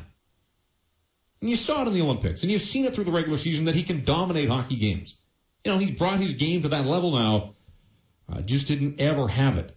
And the talk was that he got hurt in the Los Angeles series. Nobody able to pinpoint it exactly, but he didn't miss any time. Was out there. Clearly his wheels were fine. He skated well, but didn't have a whole lot on his shot. You know, wasn't great in the face-off circle, and didn't initiate a whole lot of contact. And that's what Ryan Kessler has to do to be effective. And so, yeah, I mean, that is more than a spotty playoff record. And it is one of the reasons, one of many reasons the Canucks will sit back and watch the rest of the playoffs in their easy chairs. They're done. Hawks are moving on. The Hawks and the San Jose Sharks, that should be a hell of a series. I mean, top 2 teams in the Western Conference. 50-win seasons. You know, Sharks have upped their game after an early scare in Colorado. And the Blackhawks looked pretty good, certainly in the 3 games they played against the Vancouver Canucks. Joel Quenneville cautioned that his team hasn't been good enough in either of the series opener, lost to Nashville, first game of the playoffs, lost to the Vancouver Canucks in the first game of that series. So it will be interesting. They got a couple of days now. They stay in the time zone. I think they're staying overnight tonight, probably whooping it up in town. I was in the locker room after the game, thought I heard Chris Versteeg and Patrick Kane and John Madden trying to hail a limo. Maybe not, but I'm sure they're having a little fun tonight, and why not? You know, halfway to the Stanley Cup. Got to this point last year, couldn't get over this next hurdle. We'll see what the Blackhawks learned from a loss to Detroit in the 3rd round last year. Again, starting on the road has not been an issue for them here in the playoffs. Should be a terrific series, and of course, other side of things, some intrigue there as well. Montreal Canadiens, Game 7 in Pittsburgh tonight as we now move into Wednesday. Looking forward to that. And we'll see if the Philadelphia Flyers at home can extend their series to the limit with the Boston Bruins with a 3rd straight win. But the series we're talking about is the one that came to an end tonight at GM Place. Chicago Blackhawks home away from home as they beat the Canucks 5-1, and we're just better in every area throughout this series. Canucks, as I said, last 2 games, season on the line. The chips are down, the backs against the wall, the cliches. 1 forward scores for you in 2 must-win hockey games, and it comes into an empty net. Yeah, that's not good enough. Not good enough. Tony in Vancouver, your turn here on the Team 1040. Hey, Jeff, how's it going? Doing well, thanks. Good. You pretty much touched on what I was going to say, and that it's just simply not built and structured to last in this kind of a game. It's not the regular season. Just from the top to the bottom, they just don't. They don't have one of those breakout guys, and there's too many guys that disappear when they shouldn't disappear, and that's pretty much all there is to it, really. I don't know how you change that, but... Well, it's not an overnight process. I mean, I think you have to identify the guys that you can get rid of and, cut ties with them. And I think you have to ask yourself, if you're management and the coaching staff, you have to boil it down and try and figure out who can you win with. Who do you win with on this current roster? I think you win with a guy like Ryan Kessler. I still believe in Ryan Kessler. But he probably gets one more sketchy playoff performance, and then you have to ask some hard questions. Now, if they're going to, touch the core of this group and make some changes, maybe Kevin Bieksa has to move on down the road. He'd have a guy that would have some market value. You could get something in a trade for him. I do wonder about Alex Burrows. Has he peaked at 35 goals? I mean, is it a manageable cap hit? Even if his number drops, if he could give you 25 goals at the price you're paying him, you take that. And yet you wonder, what's his value on the trade market? The guys that they've got, clearly it's not the right mix. And so you inject some youth, and we talked about Grabner. I think he's an everyday guy now. I think he's proven that. Cody Hodgson will be given every opportunity again to make this hockey club. But his season was almost a write-off, and he remains a question mark. And Jordan Schrader turned pro and, by all accounts, looked all right down with the Manitoba Moose, but only has a handful of games as a professional now. Undersized as he is, with skill, is he ready to make the jump? Seems like a long shot to think that all 3 of those guys would be in the Canucks lineup next year. And yet again, on a team that's bumping up against the cap, the long-term contracts that kick in for Kessler and Luongo. The Twins are there now. Samuelson under contract. Canucks don't have a ton of wriggle room, and so maybe you'll look to some alternatives, guys on entry-level deals that are, cap-friendly, if you will. The team will be different. Every team is from year to year. And we'll see. Dimitra's gone. I still think Steve Bernier is done as a Vancouver Canuck. Yannick Hansen, pretty good chance he would walk away and seek an opportunity to be an everyday guy somewhere else. I don't think you bring Tanner Glass back. And it's on the back end now. There isn't much down on the farm. You saw that there were depth issues throughout the playoffs. Willie Mitchell probably done as a Canuck. For argument's sake, as we sit here tonight, if they could go out and get Dan Hamhuis. I mean, is that the answer? He's not a number 1. He's been passed by a bunch of guys down in the Nashville system, and that's why he was expendable at the trade deadline. Big upside early. But he's another one of these guys that does a lot of things well, but nothing exceptionally well. To me, he's more of the same, more of what they've got. And I don't know how you go out and get a stud defenseman. They don't grow on trees. They don't know what the answer is there. That's Mike Gillis' job. It's pretty evident that the Vancouver Canucks are lacking in that department of that one guy that can control a hockey game from the back end. Christian Ehrhoff was a nice addition to this team, but he wasn't very good in the playoffs either. As we point fingers in all directions, Christian Ehrhoff was -4 in this series against the Chicago Blackhawks. And we've had that question raised at times throughout the playoffs that, what's the common denominator here? San Jose Sharks for the last bunch of years didn't have enough to get by come playoff time. Maybe Christian Ehrhoff was part of that. Another one of these guys, terrific regular seasons, but it shouldn't be about the regular season. And we're told by the Canucks themselves, it's not about the regular season anymore. They think they have built themselves a team that can compete for the Stanley Cup and yet for the second year in a row, they're left to the side of the road as the Chicago Blackhawks get in the passing lane and zoom on by. Lots you want through, so enough of me. Let's get back to the phone boards here. Where we'll go. We'll get to Chilliwack. Everett, you're on the Team 1040. Hello. Hi there. Hey, how you doing? Doing well, thanks. Okay, question for you. Defense here. Who can handle Buffalo? Nobody in a Canuck uniform. No, and so defense is probably our biggest problem we have right now. Yep. And as for forwards, I think, leadership is the key. All right, explain. Well, who do we have that's a true leader out there like a Trevor Linden? Who do we have that can actually perform like a Linden did? Well, they were lacking in that area in the playoffs. Again, I think a lot of people draw the comparisons to Ryan Kessler. Yeah, well, Kessler would probably make a hell of a captain. So, to me, it goes down to who made the decision to make the goalie the captain. Well, we all know it was the general manager. Well, then should we start with the general manager? Because he's part of the mix too. There's no question. Some of his moves. You go back to the trade deadline. Andrew Alberts was not the answer. I'm still not sure what the question was, but Andrew Alberts was not the answer. That said, for all the knocks that Andrew Alberts took, you know what? He wasn't the worst of the bunch. In the playoffs, he had a dreadful start to the playoffs. Tough game 1 against the Los Angeles Kings and got thrown out, and then game 2 took a couple of penalties. I thought after that, though, they parked him, and, the message kind of got through, and it was necessity that he had to play because they had other injuries. He was okay, but he can't be anything more than a depth guy next season. He's under contract for another year. He can't be anything more than a depth guy. 604-280 Team Star, Team of the Cell. Taco Del Mar post-game show. Season is done.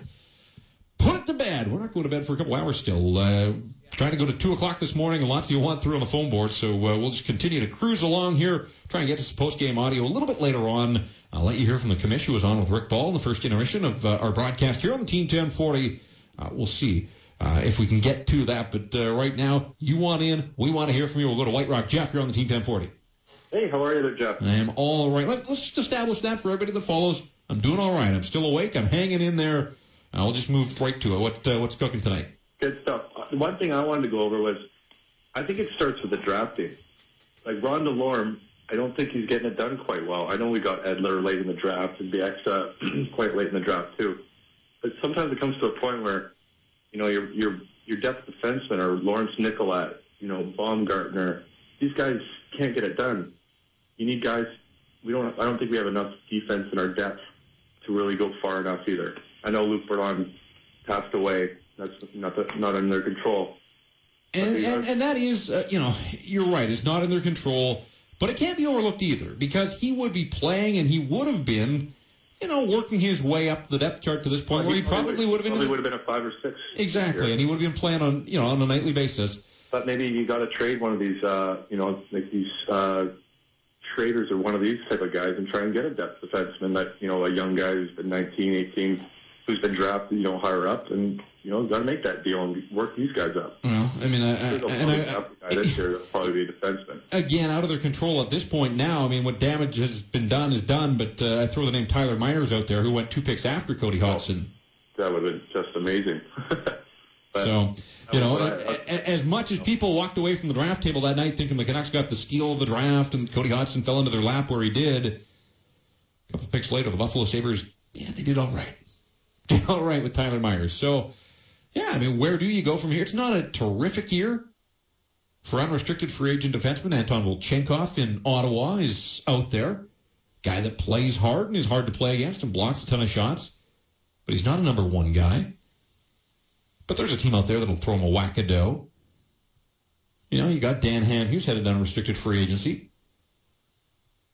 There are a couple others. Willie Mitchell's in that discussion if he can get clearance to get back and play.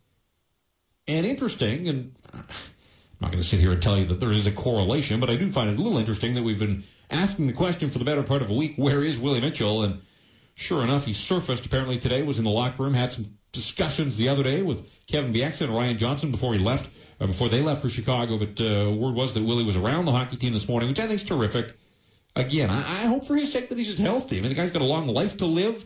Third concussion, clearly. This has been a bad one, and we haven't heard from Willie Mitchell. I really hope that he is made available to the media on Thursday. Just want to hear from the guy, hear how he's doing, and also get his take on the hit that ultimately ended his season. It really was hits. Derek Bugard first, and then Evgeny Malkin in the Hockey Night in Canada game against Pittsburgh in January. But I'm just so curious because we have not heard Willie Mitchell speak publicly about all that went on in the second half of the season. Looks like his time as a Vancouver Canuck is done as well. The team is done for another season, 5-1. The Blackhawks doing the Vancouver Canucks Taco Del Mar postgame show here on this Tuesday night that's now into a Wednesday morning. Let's get over to Victoria. Alex, you're up next year on Team 1040. Hey, how's it going?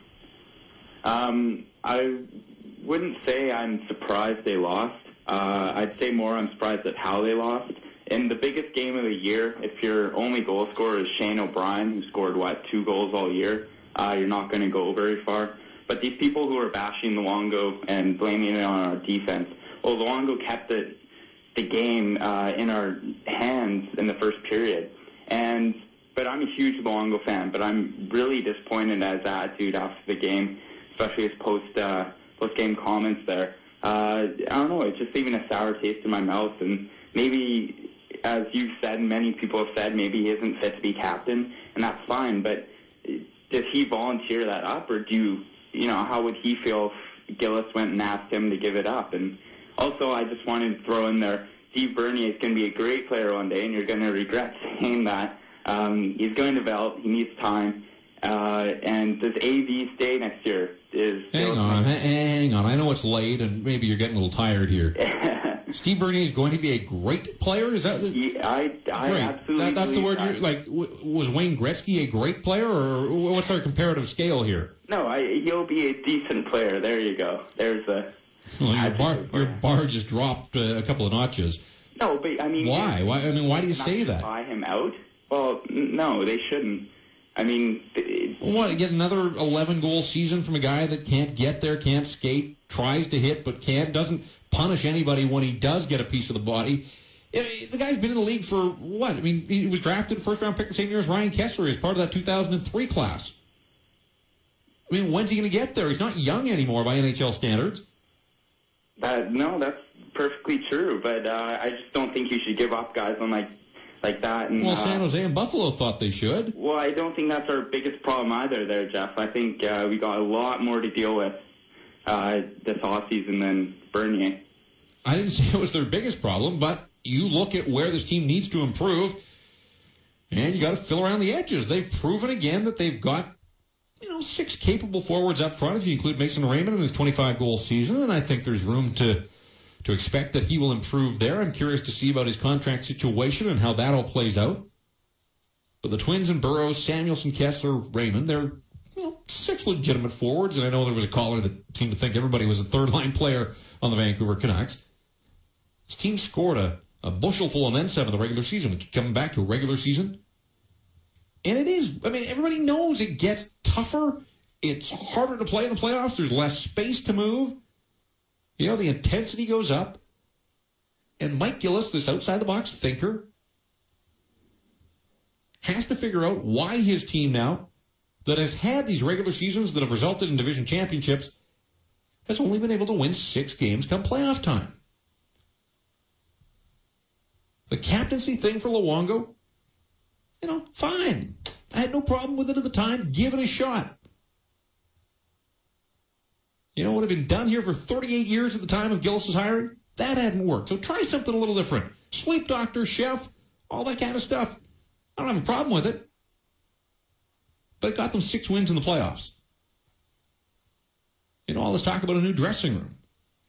And again, big picture, maybe a new dressing room. Weighs on the mind of a guy that's trying to figure out where he's going to play as a free agent. Hey, dressing room looks kind of cool. Big Star Trek fan. You got the sliding doors. I'm there. Sign me up. Look, it's little things. I get that. But at the end of the day, Mike Gillis' job is to build a team that can win the Stanley Cup. And 2 years running now, his first 2 years in the job. Pretty good regular seasons. Not so much come playoff time. he and his coaching staff, got to put their heads together and try and figure this thing out. 604-280-TEAM, Star Team on the sale. Jeff Patterson with you here. Second wave of the Taco Del Mar postgame show. Now into a Wednesday morning. The season is done. The sun will come up tomorrow. I have it on very good authority that the sun will come up tomorrow. Doesn't always happen in Vancouver, but it will.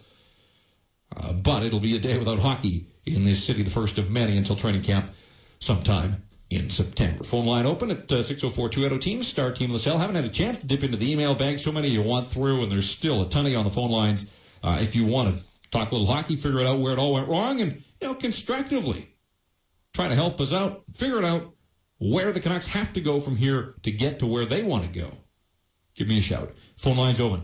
We'll dip into the email bag, live at teamradio.ca. You can text us at 104040. Shane O'Brien, the only goal scorer tonight. Alex Burrows, the only forward to score for the Canucks in their final 2 games. That came into an empty net the other night. So 2 games, end of the season, chips are down, all that kind of stuff. And the Canucks got 1 goal from a forward, and it came into an empty net. You're on Vancouver's sports station, the Team 1040. The numbers to call are 280-TEAM or text us at 104040. Now, here's Jeff Patterson.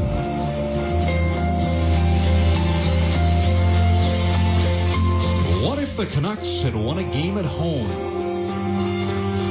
Think they'll make one of those history will be made ads? History will be made in 2016. Maybe 2015. Are they trending in that direction? Are they ahead of where they were at this time last year? Christian Ehrhoff's edition was a good one for the hockey team. Michael Samuelson, you can't sneeze at 30 goals. But Mike Gillis hopefully has learned from 2 years on the job now that he can't bring in former clients. It's not the old boys club. It's not what are you doing for me as friends and former clients and, do a favor here and there. Pavel Demitra was a disaster. He's done. He's finished. Matthew Schneider never was for the Vancouver Canucks. And Rob Davison, again, another former client of Mike Gillis. I mean, the fringe guy best back then. But enough with the former clients. Don't bring Pavel Bure in as a free agent. Don't bring Marcus Naslund back.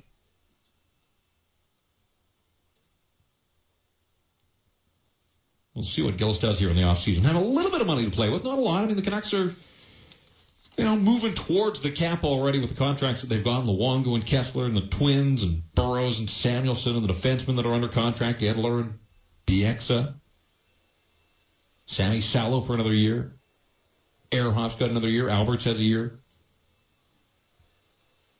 Dimitra's money comes off the books, but basically goes right to Ryan Kessler. And then there are a handful of guys that are done. Do you bring Kyle Wellwood back as your third-line center? Like a lot of what Wellwood brought to the party in the playoffs, tonight, though, he was a disaster, and he was at fault for that first goal. So was O'Brien, pinching in, got caught. But Kyle Wellwood, the regular season, Kyle Wellwood showed up. Slow and soft and allowed Troy Brouwer to get to the front of the net and deflect the puck home. Open the scoring, big goal. Hawks on the road, get the lead. Look out, and off to the races they went, and off to San Jose they go to start the Western Conference Final, we believe, on Friday night, but we don't know that for sure. The NHL, I'm sure, is waiting until the Eastern Conference playoff series are done, and then they can set the next round of the playoffs, the Final Four. But it's a heck of a Western Conference matchup. You get your 1-2, you get 2 very explosive hockey clubs, bunch of Olympians again, Thornton and Marlowe, Danny Healy, Joe Pavelski on the other side, and, of course, Kane and Taves and Seabrook and Keith and Marian Hossa. We'll see how it all shakes down. Going to start in the Bay Area. Jeff Patterson with you, second wave, the Taco Del Mar post-game show. We go on and on and on and on here on this Wednesday morning now, 12:39 here in Vancouver. I don't know what time it is, wherever you're listening. Drop me a line, email, live at teamradio.ca. You can text us at 104040. Let's get back to the phones. Lots you want in. Chris, go ahead. You're on the Team 1040. Hey there, Jeff. Good show. Just to touch on the Canucks tonight, there's something wrong with the coaching staff. I mean, I don't think there's not accountability that Vigneault puts on his players. I mean, to continually go back and play Demitra on the point in the power play is just ridiculous, and it showed that tonight. That was the most costless goal of the series. I mean, down 2-0. You have a power play just to get in the end of the second. I mean, you can't do that. And you know what? I'm just going to stop you for a sec there, because I agree with a lot of what you said, but in many ways the coaching staff's hands tied a little there. I mean, they were looking for ways to spot defensemen, and those guys were being forced to play. Edler's out of the hockey game. He's a guy that would eat up power play minutes. He wasn't at their disposal, and so, they were looking for an opportunity, and Dimitra has played the point of the power play. I didn't have a problem at the time putting him in that position. I had a big problem with the way that thing unfolded. So yeah, that's true. And you're talking about earlier about Myers. I mean, I don't want to knock the Hodgson pick. I mean, you haven't seen Hodgson play in the NHL yet, but I mean, you know, going in that defense is your liability right now, and still you draft a centerman when you already have.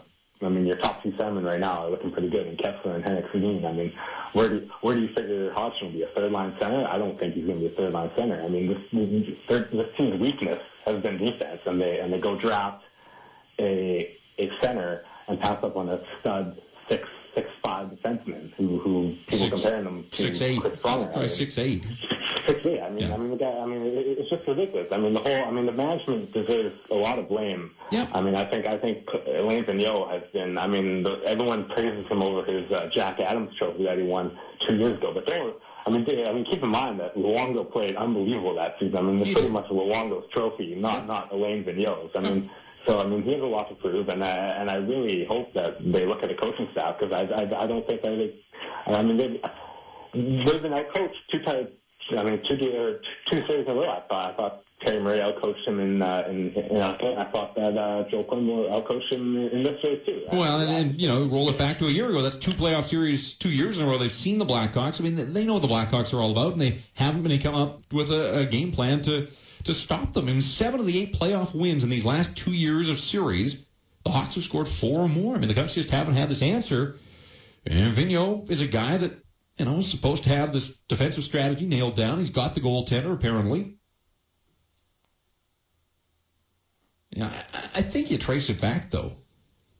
For Luongo, there have been struggles and there has been inconsistency in Luongo's game basically in the last 2 years. You go back to the birth of his daughter, when the bottom fell out for the Vancouver Canucks. He was distracted then, and they won one of their final 8 games, missed the playoffs in 2008.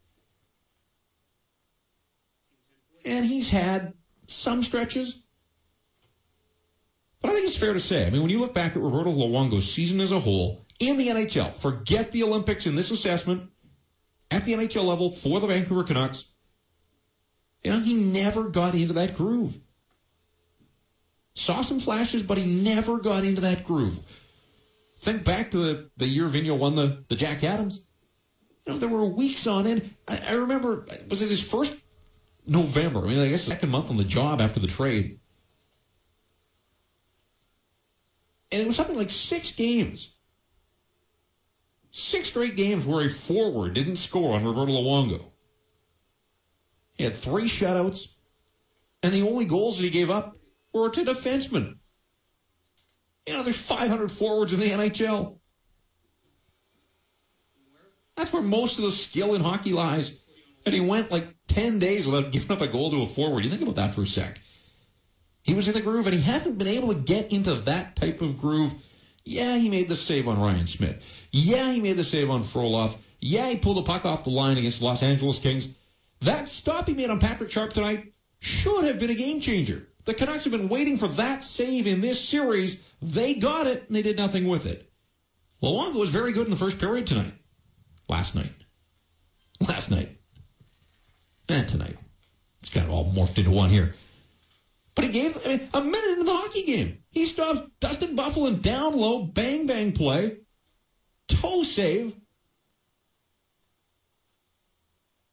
I thought Luongo may have been his best in this series in the first period tonight, and the Canucks couldn't do anything with it. So, when they needed their captain and their go-to guy to step up, I thought he did for 20 minutes. And then the roof caved in on Luongo and the rest of his team. They're done. The Hawks are moving on. We're moving on as well. Let's get to Chicago. Starting to get late here, man. Middle of the night in the Windy City. Joe hanging in there. How are you? Doing pretty good. I know most of you guys are feeling pretty sour right now about the loss tonight, but as a Chicago fan to all the Vancouver fans, Canucks fans out there, I want to extend a virtual handshake out to you. I thought you guys played, I know you guys don't think you played as good as the series as you think you could have, but there are times during the series where I was biting my nails, especially tonight after Shane O'Brien scored that goal in the third period, and I'm thinking to myself, oh, God, this team is going to collapse again, and, you know, if we lose tonight, then, you know, back to Game 7, and I don't think we're going to win it. But, you know, luckily my team stuck with the game plan. They pulled through. But, yes, to all you guys out there, don't give up on yourselves. You know, it's not as bad as, you know, having a certain baseball team here in the Windy City that hasn't won a championship in over 100 years. So that's true. It's only 40 here. Yeah, so. All right. Well, thanks for the call. Thanks for hanging in there and listening to us online, team1040.ca.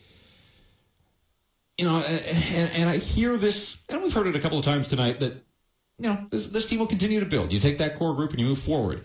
You know, that's fine. But the Chicago Blackhawks are getting better, too. You know, they haven't topped out. They've beaten the Canucks 2 years in a row. They're going to get better. Their best players are so young. And sure, they're going to run into some cap issues, and they'll look different as well. But they're a team that is still on the rise. The Canucks beat a Los Angeles team in the first round that is going to be a force. The Kings have a ton of top-end young talent.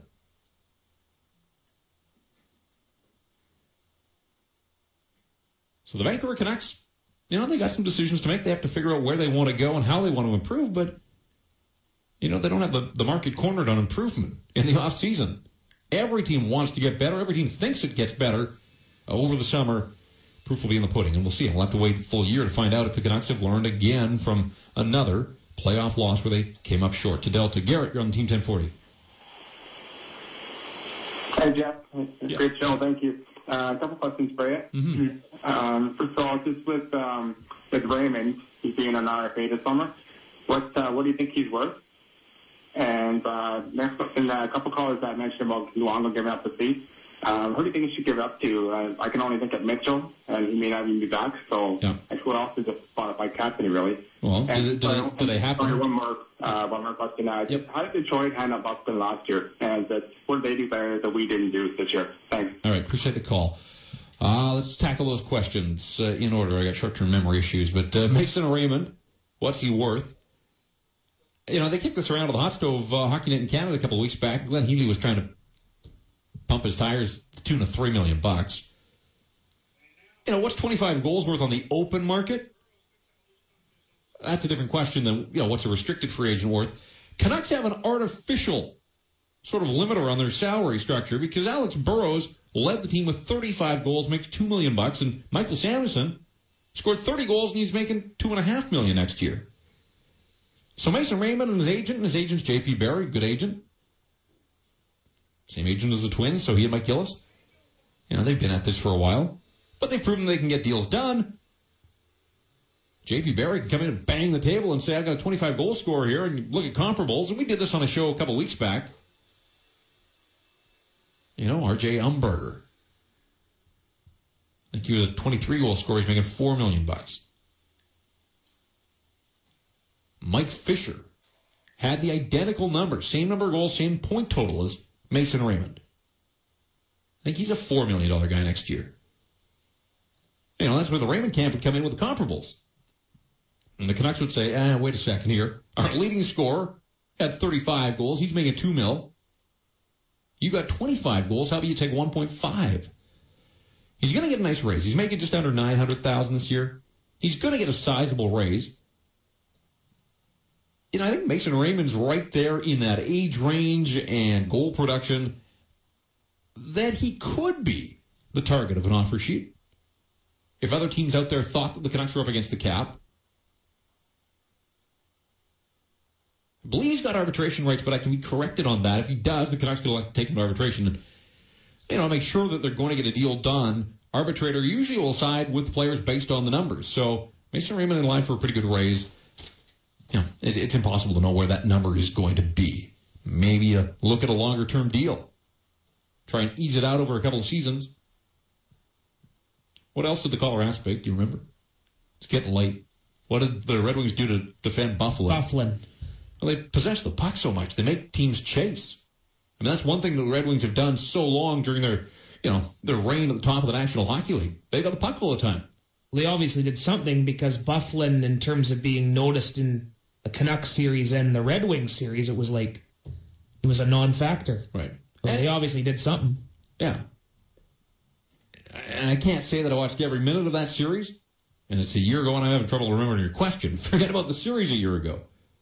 But the Red Wings make you chase, and guy like Buffalo, tires easily. When his team has the puck and he can just go post up in front of the net, that's when he's dangerous. Michael Samuelsson had an overtime winner in that series. So you ask where he was against the Blackhawks this year. Well, he was able to contribute last year. Does nothing for the Canucks, of course. Not in this series. He was so good against Los Angeles. So good against the Los Angeles Kings, and his luck ran out. Michael Samuelsson next to nothing in this playoff series against the Blackhawks, finished with just 1 goal. No Canuck, by the way, had more than 2 goals in the 6 games. So you look around, and Jonathan Toews had 4, and Dustin Byfuglien had 4, Christopher Stieg with 3, and he had the big game winner in Game 2. Got the game winner again tonight. So for Stieg, he had the game winner in 2 of these 4 wins for the Blackhawks. 3 guys there in Chicago that had more goals than anybody on the Vancouver Canucks. And I know that there was another question in there, but honestly, just a lot going on tonight. Got a lot of thoughts in my head, trying to figure it all out with this Vancouver hockey team and what we watched tonight and in this series. So I apologize. Got 2 of your 3 questions. Batting .667. That's not bad. I gave you to the Hall of Fame, by the way. And you were right. Mike Fisher, a $4 million guy next year. Cap hit of 4.2 overall. So, no, it's going to be interesting to watch because the Canucks don't have a ton of wiggle room, and I think that they want to, make their splash in free agency on the back end. 604-280 Team Star Team on the cell. Let's get out to Burnaby. Rick, you're on the Team 1040. Yeah, hey, Jeff. All right. Yeah, hello? There we go. Yeah, go ahead. Yeah, sorry. My impression is I think Vigneault's on the hot seat for not playing players that are injured. You look at Montreal, they're playing their depth in their organization. They can bring up a Subban or whomever, and yet they're still, hanging in there. Vancouver, we don't have that opportunity. I think that shows to the depth of the organization and to Gillis's and also Vigneault's, how would I say it, treatment of the team. I don't know how to explain it, but it's just really not, that's not the way it should be. All right, well, if you don't know how to explain it, then I don't know how to answer it. I can tell you that much. I mean, the Canucks had some depth, but it was injured. Nolan Baumgartner got into a game against Los Angeles Kings, got hurt. Aaron Rome got injured. I mean, they had bodies that have some NHL experience. Those guys weren't the answers, but they could have played if they had to, if they were able to, and they couldn't because they were banged up. But again, when we go big picture and you look down on the farm, they're not grooming a whole lot outside of Evan Oberg. And I'm not sure that Evan Oberg's the answer. It doesn't strike me as a guy that is going to run your power play. Now, I haven't seen enough of him, and maybe that's a role that he's going to develop into. But I still don't know what they have in Evan Oberg, but, if you're hanging your hat on Evan Oberg, then there ain't a whole lot coming down that highway in the way of defensive depth and prospects. And you look at their recent first-round draft picks, in this decade, they used 1 first-rounder on a defenseman. That was Luc Bourdon, and unfortunately for him and his family and for the Vancouver Canucks, the tragedy struck. But you would think that somebody would identify the fact that the cupboard's pretty bare on defense. They draft Patrick Wyatt, and then they draft, Michael Grabner. Well, I guess Grabner first, then Patrick Wyatt and Cody Hodgson and Jordan Schrader. Corey Schneider back in 2004. And up until Grabner was inserted into the lineup here late in the season, Ryan Kessler, the only first-round pick in the last decade. to be a regular in the Canuck lineup. And you think about that for a sec. In a league right now that is being driven by young stars, high first-round picks, and the Canucks have one first-rounder in their lineup, and now Grabner's in there, and Grabner looks like he can play. He's not polished yet, but his speed is NHL caliber. There's no question about that. And had somebody earlier suggesting that speed was an issue for the Vancouver Canucks. Speed is not an issue for the Vancouver Canucks. Phone line open for the first time in a long time here. Second wave. Taco Del Mar post-game show now into this Wednesday morning. Jeff Patterson with you. Matt Baker hanging in there as well. 604-280-TEAM. Star Team on the cell. You can email us live at teamradio.ca, or you can text us at 10-40-45-1. Hawks or the Vancouver Canucks. Depth guys get it done for the Blackhawks tonight. Brouwer, Versteeg, Boland, all with second period goals. Then the big guns came in. Mopped up Patrick Kane with his 7th of the playoffs from Taves and Buffalo. And 25 seconds after that, it was Big Buff getting his 4th of the series. All 4 of his playoff goals at GM Place. Buffalo from Kane and Brian Campbell. And Chicago skates away with a 5-1 victory. Back to the phones. Let's get to Maple Ridge. Rick, go ahead. You're on the Team 1040. Hey, Jeff, hang in there. Have some coffee, eh? Yeah, we're doing all right. Hey, give me a few sec here. I want to explain what I'm going to say, because I called in October. I called in several times. I called in at the trading deadline, and I said there's no way this Canuck team is going anywhere past the second round. If you look at every team that's in right now, except for Montreal, which Halak is, the way he's going, who knows how far Montreal's going to go. Every team is abrasive and big.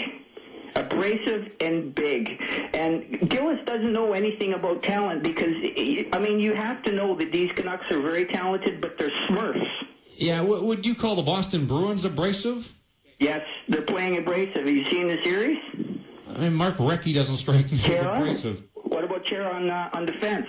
They're all playing. I've been watching all the games. That's fine. They've got Zdeno Chara, and I'm not disputing that. But I don't think of the Boston Bruins being an abrasive hockey team. Milan Lucic can be, but he's been in and out. Picking it up during the playoffs. The Canucks don't have another gear because they're not big enough.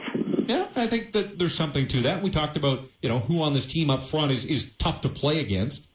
And who is? Tell me, an injured Kessler, even a healthy Kessler, got creamed last year by the Chicago Blackhawks. Yeah, that was last year. Kessler had a hell of a season. He had a terrific regular season. He did not step up in the playoffs, and he was banged up, and that was a part of it. Has Gillis had any free agents that were defensemen? He cannot judge talent just almost as bad as their scouting staff. There's no question. There's no question that there are issues there. Appreciate the call. You look at it, and it's pretty obvious to everybody, again, and we heard this last year after the series, and last year the defense got exposed, and Matthias Olin looked old and slow at times, and, you think about the hat trick for Patrick in Game 6, and he danced around a couple of Vancouver Canucks. Speed on the back end got exposed, and so they went out and they got Ehrhoff, and that was a good addition.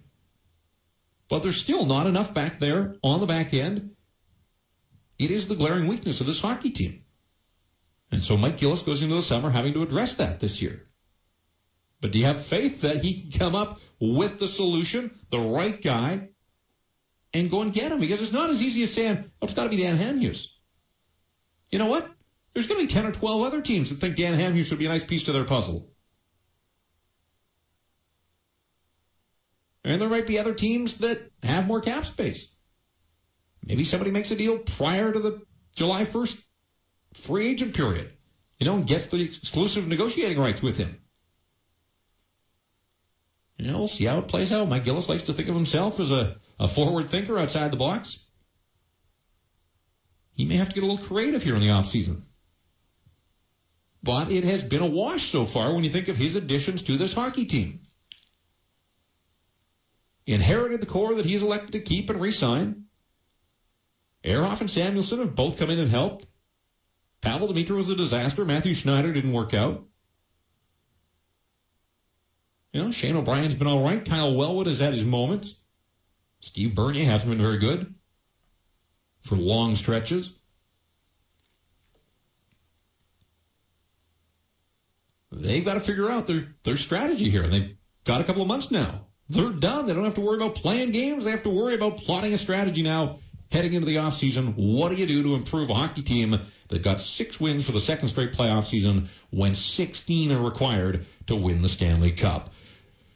Need a bell or a horn or something. 2 hours down. 1 still to go. Full phone board, so we're not going anywhere. It's the second wave of the Taco Del Mar postgame show. Where are you getting warmed up? Getting revved up here into this Wednesday morning, 1 o'clock in Vancouver. Season is over. 5-1 Hawks beat the Vancouver Canucks. 604-280-TEAM, star team on your mobile phone. Wherever you are, you can dial us up at 1-866-266-TEAM. That's the toll-free number that'll bring you through here to our hockey headquarters. Team 10, we're not going to need the hockey headquarters much. We're going to have to, we wanted the patio the other day. Well, when we get the contractor in here, just do some renovations, make it a, I don't know, football forum or something. We'll come up with some name. But Empire Fields. Empire Fields? Okay. I think there's already an Empire Fields. You go back to the drawing board. You work on that. That's where we should broadcast. Oh, I see. Okay. Yeah. I thought you were going to name this place. No, the Empire Field is across the way. Sorry, I was half listening. Thanks. You and everybody else out there. It's late. But we're just getting revved up. Jeff Patterson with you. Thanks so much for your support here late night into the early hours of this Wednesday morning. You've got it on the team, 1040. As Kessler passes ahead to Alex Burrows. His pass for Raymond, following up as Ehrhoff overskated the puck. Look at this. Turns back with a pass up to Bufflin. 2-on-1 with Taves. Bufflin right in on goal. Scores! Canucks pushing, hoping to get their second of the night. Instead, it's Bufflin the other way, and it's 5-1. Well, I could see that coming. The Canucks all trapped up the ice, a 2-on-1. The dam has been broken. Yeah, it's throwing a leak in the third period. Canucks showed a little sign of life when Shane O'Brien scored his first of the playoffs. Remember, he scored in the elimination game last year in Chicago. That's as close as the Canucks would get. Patrick Kane and Dustin Bufflin wrapping up the scoring in this game. 5-1 your final, 6-game series. Hawks take it 4 wins to 2. You tell them, Frank. This game did have something, though, that I had never heard, and I may live to 140 and may never hear it again. Everybody now. Balls of steel. Balls, no? First period power play. Sammy Salo has the puck, and the crowd goes nuts. Oh, maybe wrong word. Crowd goes wild. The crowd went nuts. The balls of steel chant. I hope the commission enjoyed that. Gary Bettman on hand for this one. As the Canucks bid farewell to the playoffs, a lot sooner than a lot of people had hoped, a lot sooner than a lot of people had expected heading into the playoffs. There were people picking the Canucks to win the Stanley Cup. Not going to happen. Not going to happen this year. Hawks have a chance. The Sharks have a chance. Habs and Penguins will play Game 7 of their series later on this evening. 4 o'clock start.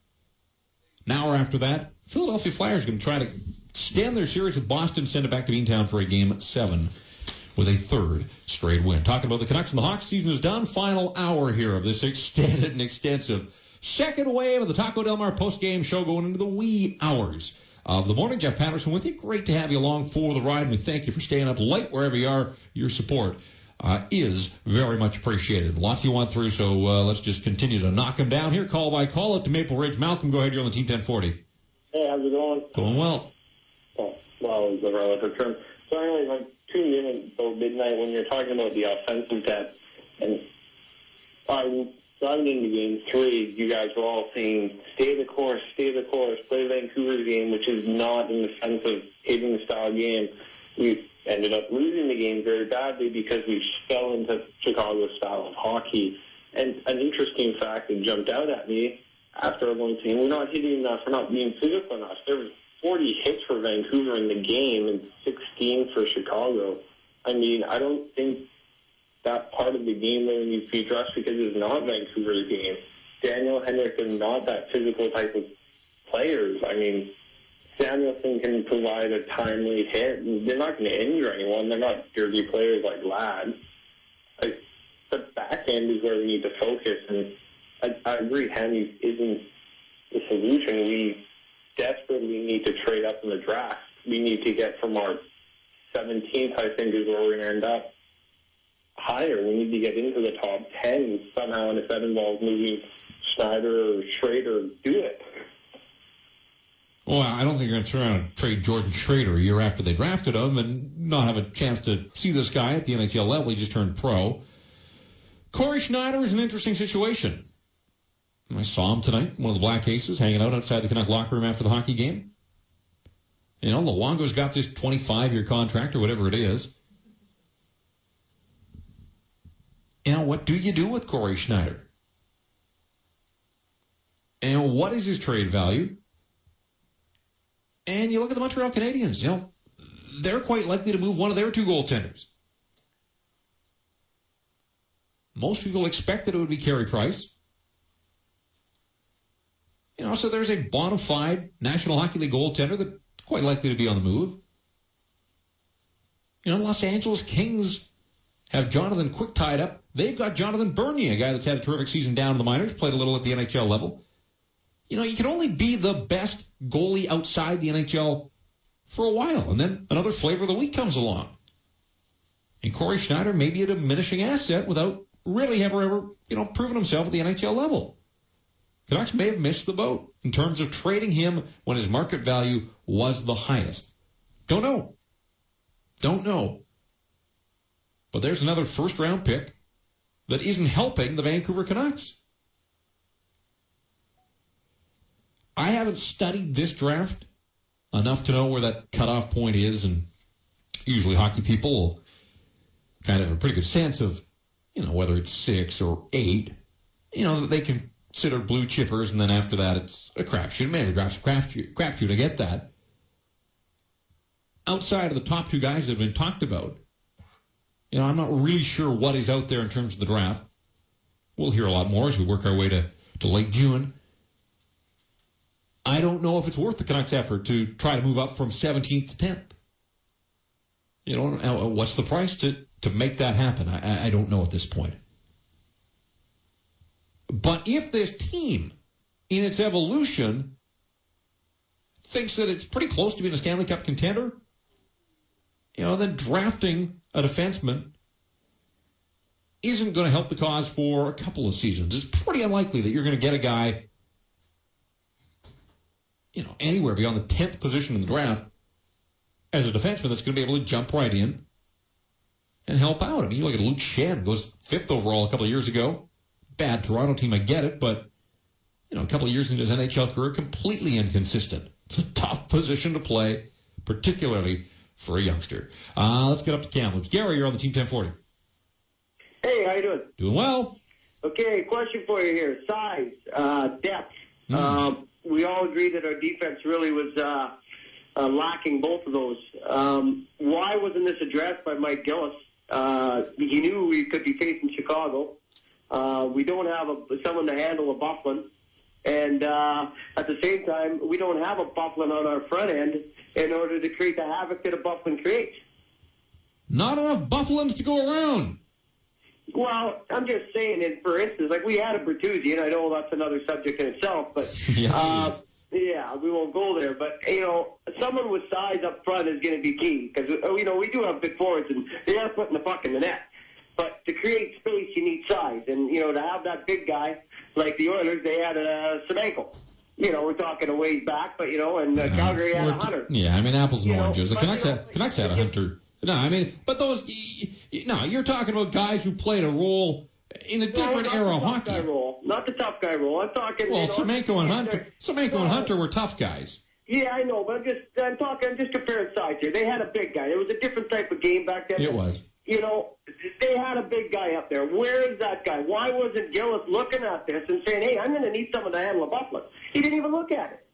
Ted Dudley went by, and here we are stuck again with somebody that can't handle Buffalo. Well, he went out and he got a big guy. Unfortunately, a big guy that can't play. I mean, Vander Albert's, you know, is a 6-footer or 6'1". He's not in the NHL. It's amazing how the big guys get opportunities. Another dreadful giveaway right up the gut the other night. You know, but the Canucks got what they paid for. The going rate for guys that could play switching teams at the trade deadline was a second-rounder. And the Canucks elected to trade a third-rounder. They didn't have a second-round pick in this year's draft. So they peddled their third-rounder, and a third-rounder yielded you Andrew Alberts. Got what you paid for. Depth guy who was forced to play up in the rotation because of the injuries that they had to other players, and he was marginal at best. And he's under contract for next year, and if he's here, he has to be that guy. He cannot be an everyday player. And I'm curious to see what the San Jose Sharks do against Dustin Byfuglien. Sharks have some size. Joe Thornton, they got Ryan Clough. You know, Rob Blake is a big dude, even at the age of 40, slowing down a little, but he's got some size. And Douglas Murray. My guess is that Douglas Murray is probably going to draw the assignment of trying to match up against Dustin Byfuglien and move him out of the front of the men. We'll see if he is able to accomplish that. But Mike Gillis at the trade deadline, epic fail. Andrew Albertson, that was it. And I will probably never know the truth, but I'd really be curious to know what the Canucks knew of the Willie Mitchell situation at the trade deadline, given the direction that they decided to go. Daniel in Vancouver, you're up next here on the Team 1040. Hi, thanks. How are you? You bet. I'm doing all right. Great. Well, unfortunately, it's another year and another out in the second, which is unfortunate. But, I mean, you look at this team in 40 years, 2 finals. I mean, all the teams that come up with the Canucks, most of them have won cups. They've got something going. The Canucks don't seem to have anything coming from the farm team. I mean, after 40 years, you think that we'd have some kind of a farm team that could generate some players that to help the team. I mean, that's the whole idea, I think. And I guess that maybe Scott Bowman... After 40 years, you mean like the guys that were on the farm 40 years ago? Yeah, they should be maturing just about now. Plug in 60-year-olds. No, what I'm thinking is after 40 years, they should have, by now, they should have a good nucleus of players through the years to help teams, but they haven't done anything. Yeah, but I mean, it moves as a continuum. I mean, what they had 40 years ago has no bearing on what they've done now. Farm teams moved around. The management of the big league team has been different. So, you know, the fact of the matter is that the cupboard's been pretty bare down on the farm. And, you know, Dave Nonis traded draft picks. Dave Nonis' track record as general manager, you know, spotty as well in terms of the acquisitions that he made. Yeah, he pulled the trigger on the Roberto Luongo deal, got rid of Bertuzzi. That in of itself was a good move for the organization. Getting Roberto Luongo in return was a good trade. It was a very good trade, one of the best trades the Canucks have ever been involved in. But Dave Nonis at the deadline, instead of stepping up and making a big deal, elected to continue to just chip away and bring in the Martin Rachinskis and Jeff Sandersons and Keith Carney and Sean Brown and Mika Noranen and on it goes. I mean, fringe guys, Eric Weinrich, you know, that cost draft picks. And that's catching up to the Canucks now in terms of what they have, you know, to either use as assets to bring in other players or in terms of, you know, using those draft picks to stockpile talent and groom it down on the farm. And I will give Mike Gillis that his hands were tied in terms of what he inherited down on the farm. He said as much when he was introduced just over 2 years ago. That was one of the real areas of concern. You know, player development, they've thrown some money in there. They've brought in guys. I don't know that we've seen any return in the investment that the Mike Gillis regime has made in player development. I mean, Cody Hodgson has not helped this hockey team yet. Jordan Schrader has not helped this hockey team yet. And some of the other young guys, you know, Michael Grabner finally getting around to getting into the National Hockey League, but he was a Dave Nonis draft pick. And Patrick White never was. And you could have had all the player development guys in the world. Patrick White was not going to help this hockey team. Patrick White will never play in the National Hockey League. All right. We'll continue the talk here. Take a little bit of a left turn. Going to St. Louis. John in St. Louis, you're on the Team 1040. Hey, how are you? How y'all doing? We're all right. Yeah, y'all killing me here. Now I'm forced to. We hate the Blackhawks, obviously, here in St. Louis, right? And now we hate the Sharks too. So I guess I'm not going to be forced to root for the Sharks now. So I guess one thing is, what do y'all think of Dimitra? Had kind of the same situation here, unfortunately, everywhere he's been. But he was a whole lot better then, playing with some good players on a good line with Mellenby and Kachuk for a bunch of years and putting up points. He was better then as a Blue than he ever was as a Vancouver Canuck. No question about that. He was better. He suffered that same playoff. Yeah, he's never been a playoff player. Never been a playoff performer. But I'm a huge Blues fan. I'm involved actually coaching a couple teams here in St. Louis, Missouri, and USA Hockey and everything.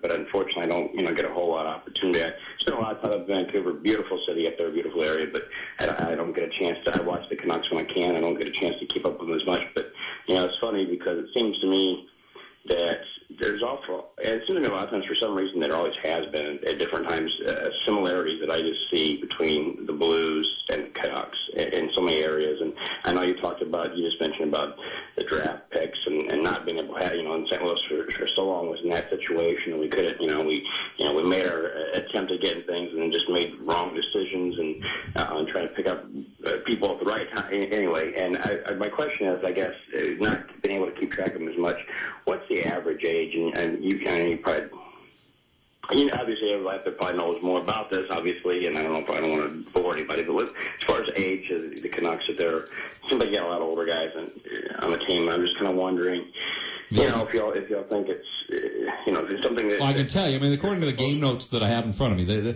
NHL has the Canucks average age at 28.6, and the Chicago Blackhawks, this surprised me a little bit, their average age at 27.4. Everybody thinks of the Hawks being a young team, but they've got some older guys as well. I thought Brent Sopel had a terrific game tonight. Everybody talks about Duncan Keith and Brent Seabrook and Brian Campbell. Chalmerson's getting some play as well. Sopel struggled early in the series, but I thought he was terrific. Took the hit from Shane O'Brien to move the puck up ice on the opening goal. Was there to basically play defense behind Antti Niemi on Kevin Bieksa's backhand with time expiring in the second period. Puck that would have gone in the net, and Sopel was there, for a depth defenseman.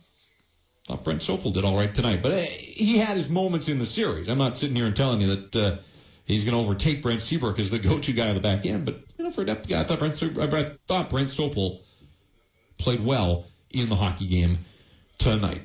Another 40 minutes or so as we continue our post-mortem and our post-game discussion. Taco Del Mar post-game show, second wave here, extended and extensive. And again, our reach, we heard from Chicago, we heard from St. Louis. Maybe we'll get somebody in Nashville or Columbus, Detroit. Work our way through the Central Division of the Western Conference. Where do we go here? All right, we'll get to Campbell River. Andre, you're up next here on Team 1040. Yes, thank you. I'd like to thank you for the show. It's awesome. And I just want to say, I feel there's a presence of a veteran, someone who's been in the playoffs, and I think they allow their emotions to run wild in Game 4 and even Game 2 when they were leading 2-0 and then they lost the game. I just felt a calming presence in the room. They seem to be very emotional. Burroughs, Kessler, even Luongo, I feel... they let their emotions get over, and that's all I want to say. All right. We saw that earlier in the series. They were disciplined the other night in Game 5. One of the reasons they were able to win, they were disciplined tonight. They took one penalty. Chicago had one power play. The Canucks didn't give up a power play goal. There you go. There's your silver lining. Chew on that for the entire offseason. But they lost the special teams battle because they didn't score a power play goal, and they gave up the shorty. Emotions were an issue in this series. Middle stages, games 3 and 4, the two losses on home ice in the middle of the series. I didn't think emotion was an issue in this hockey game tonight. There was a ton of it in the first period, no goals, but it was a terrific 20 minutes of play. Lots of scoring chances both ways. Lots going on there, including the balls of steel chant, which was one of the highlights. 604-280 team, star team on the cell. Canucks were disciplined. They knew what they had to do. I didn't have a problem with the game plan so much.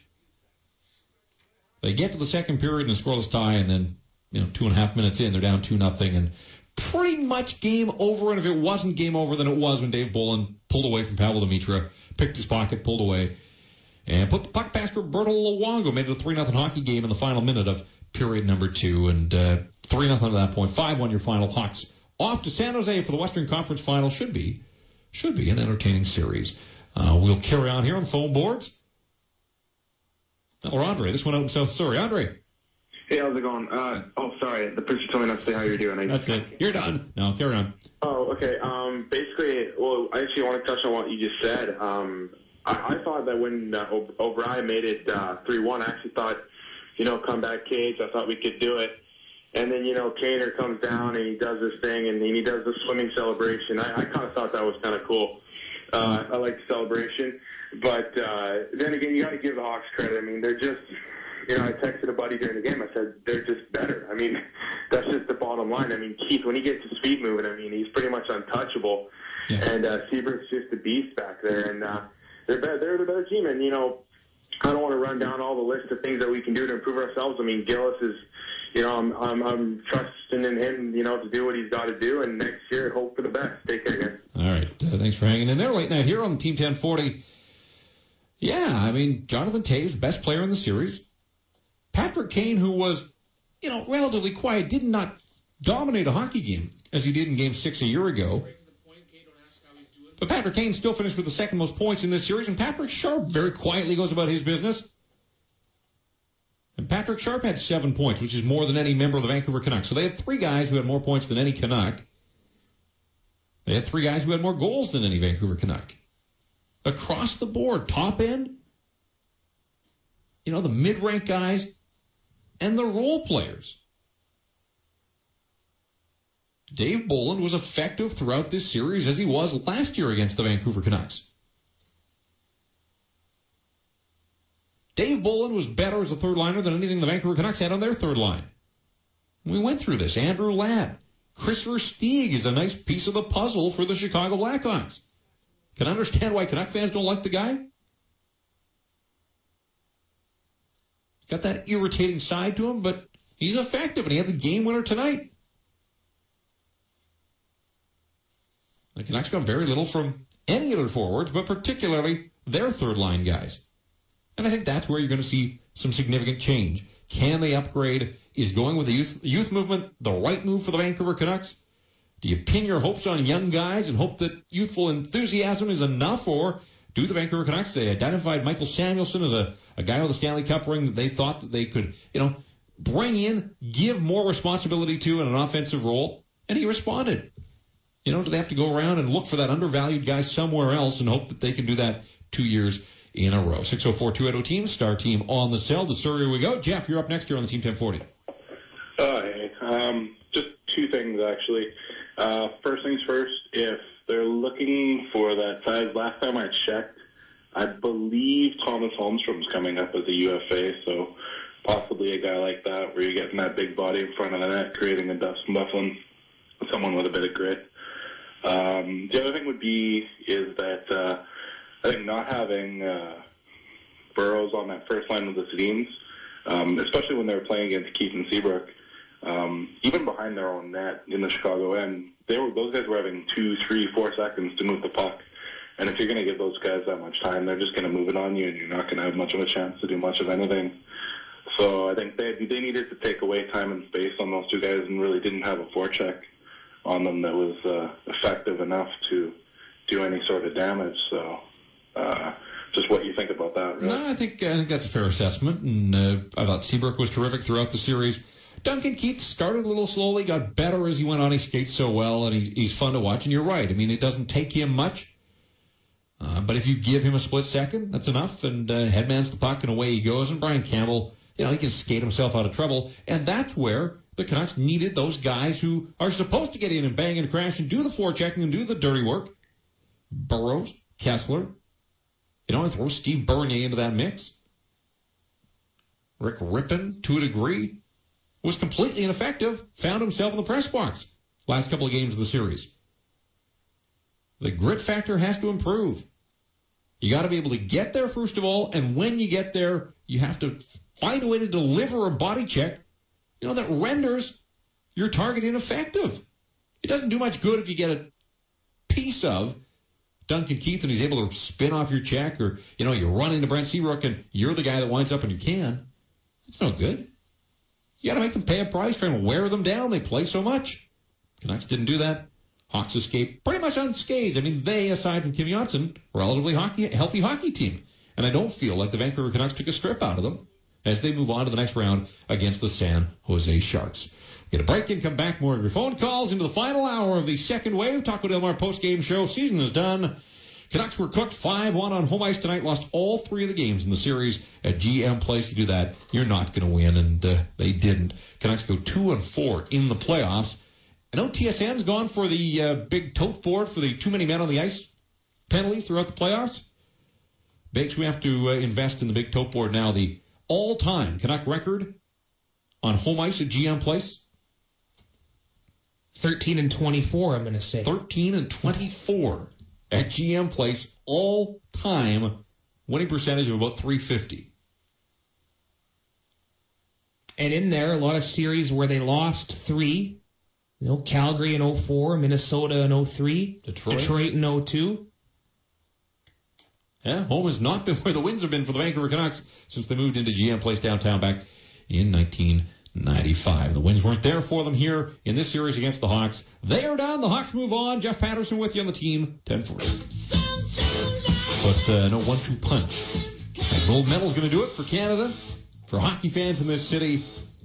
The Vancouver Canucks, they are done, over, and out. Eliminated in the second round for the second straight year on the same day for the second straight year. So history truly has repeated itself. And again, we have to repeat that the Vancouver Canucks had a 2-0 lead in Game 2 of this series. Up 1-0, took the opener, up 2-zip.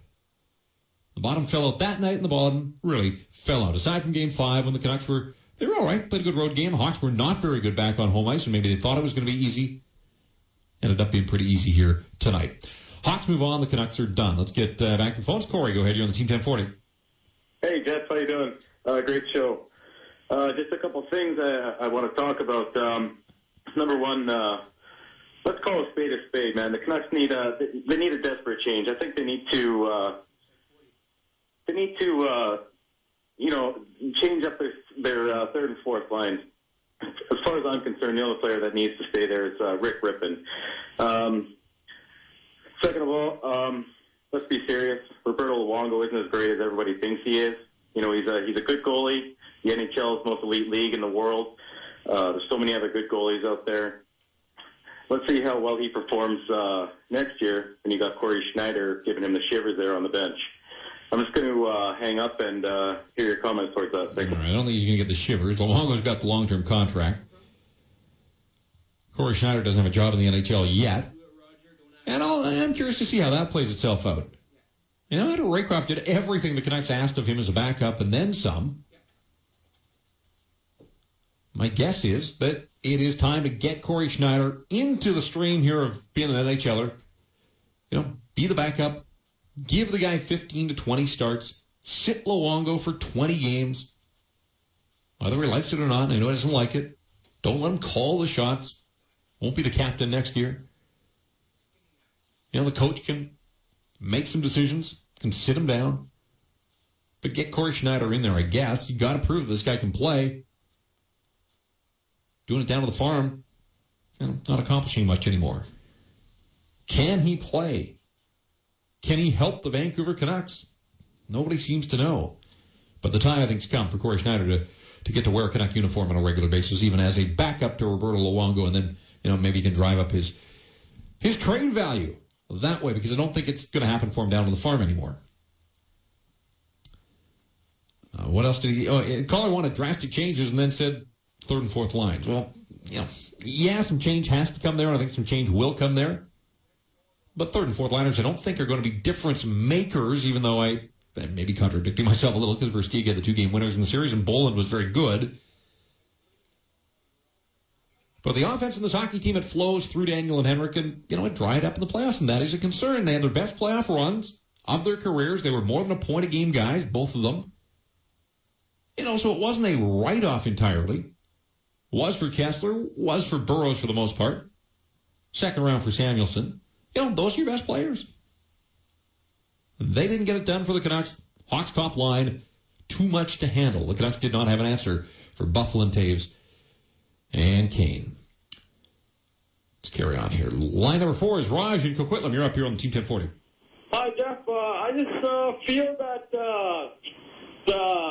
the outcome of the score tonight could have been a little different if Lane Vigneault would have drafted a 7th defenseman, just like Shorthouse and Larchard were talking about before the pregame. Just the way I see it is if he dresses a seventh defenseman, and then if Edler goes down, he still has an extra defenseman, and then the Canucks wouldn't be in a hurry to get the puck out, and I think it would have been a little bit different. So I want to hear what you say. No, I can't waste much time respond to that. Well, Lawrence Nicolet was going to be the answer. Lawrence Nicolet was going to beat the Chicago Blackhawks single-handedly. I mean, the suggestion was you'd rest 7 defensemen because Sammy Salo, lower body injury. But Balls of Steel was able to play through.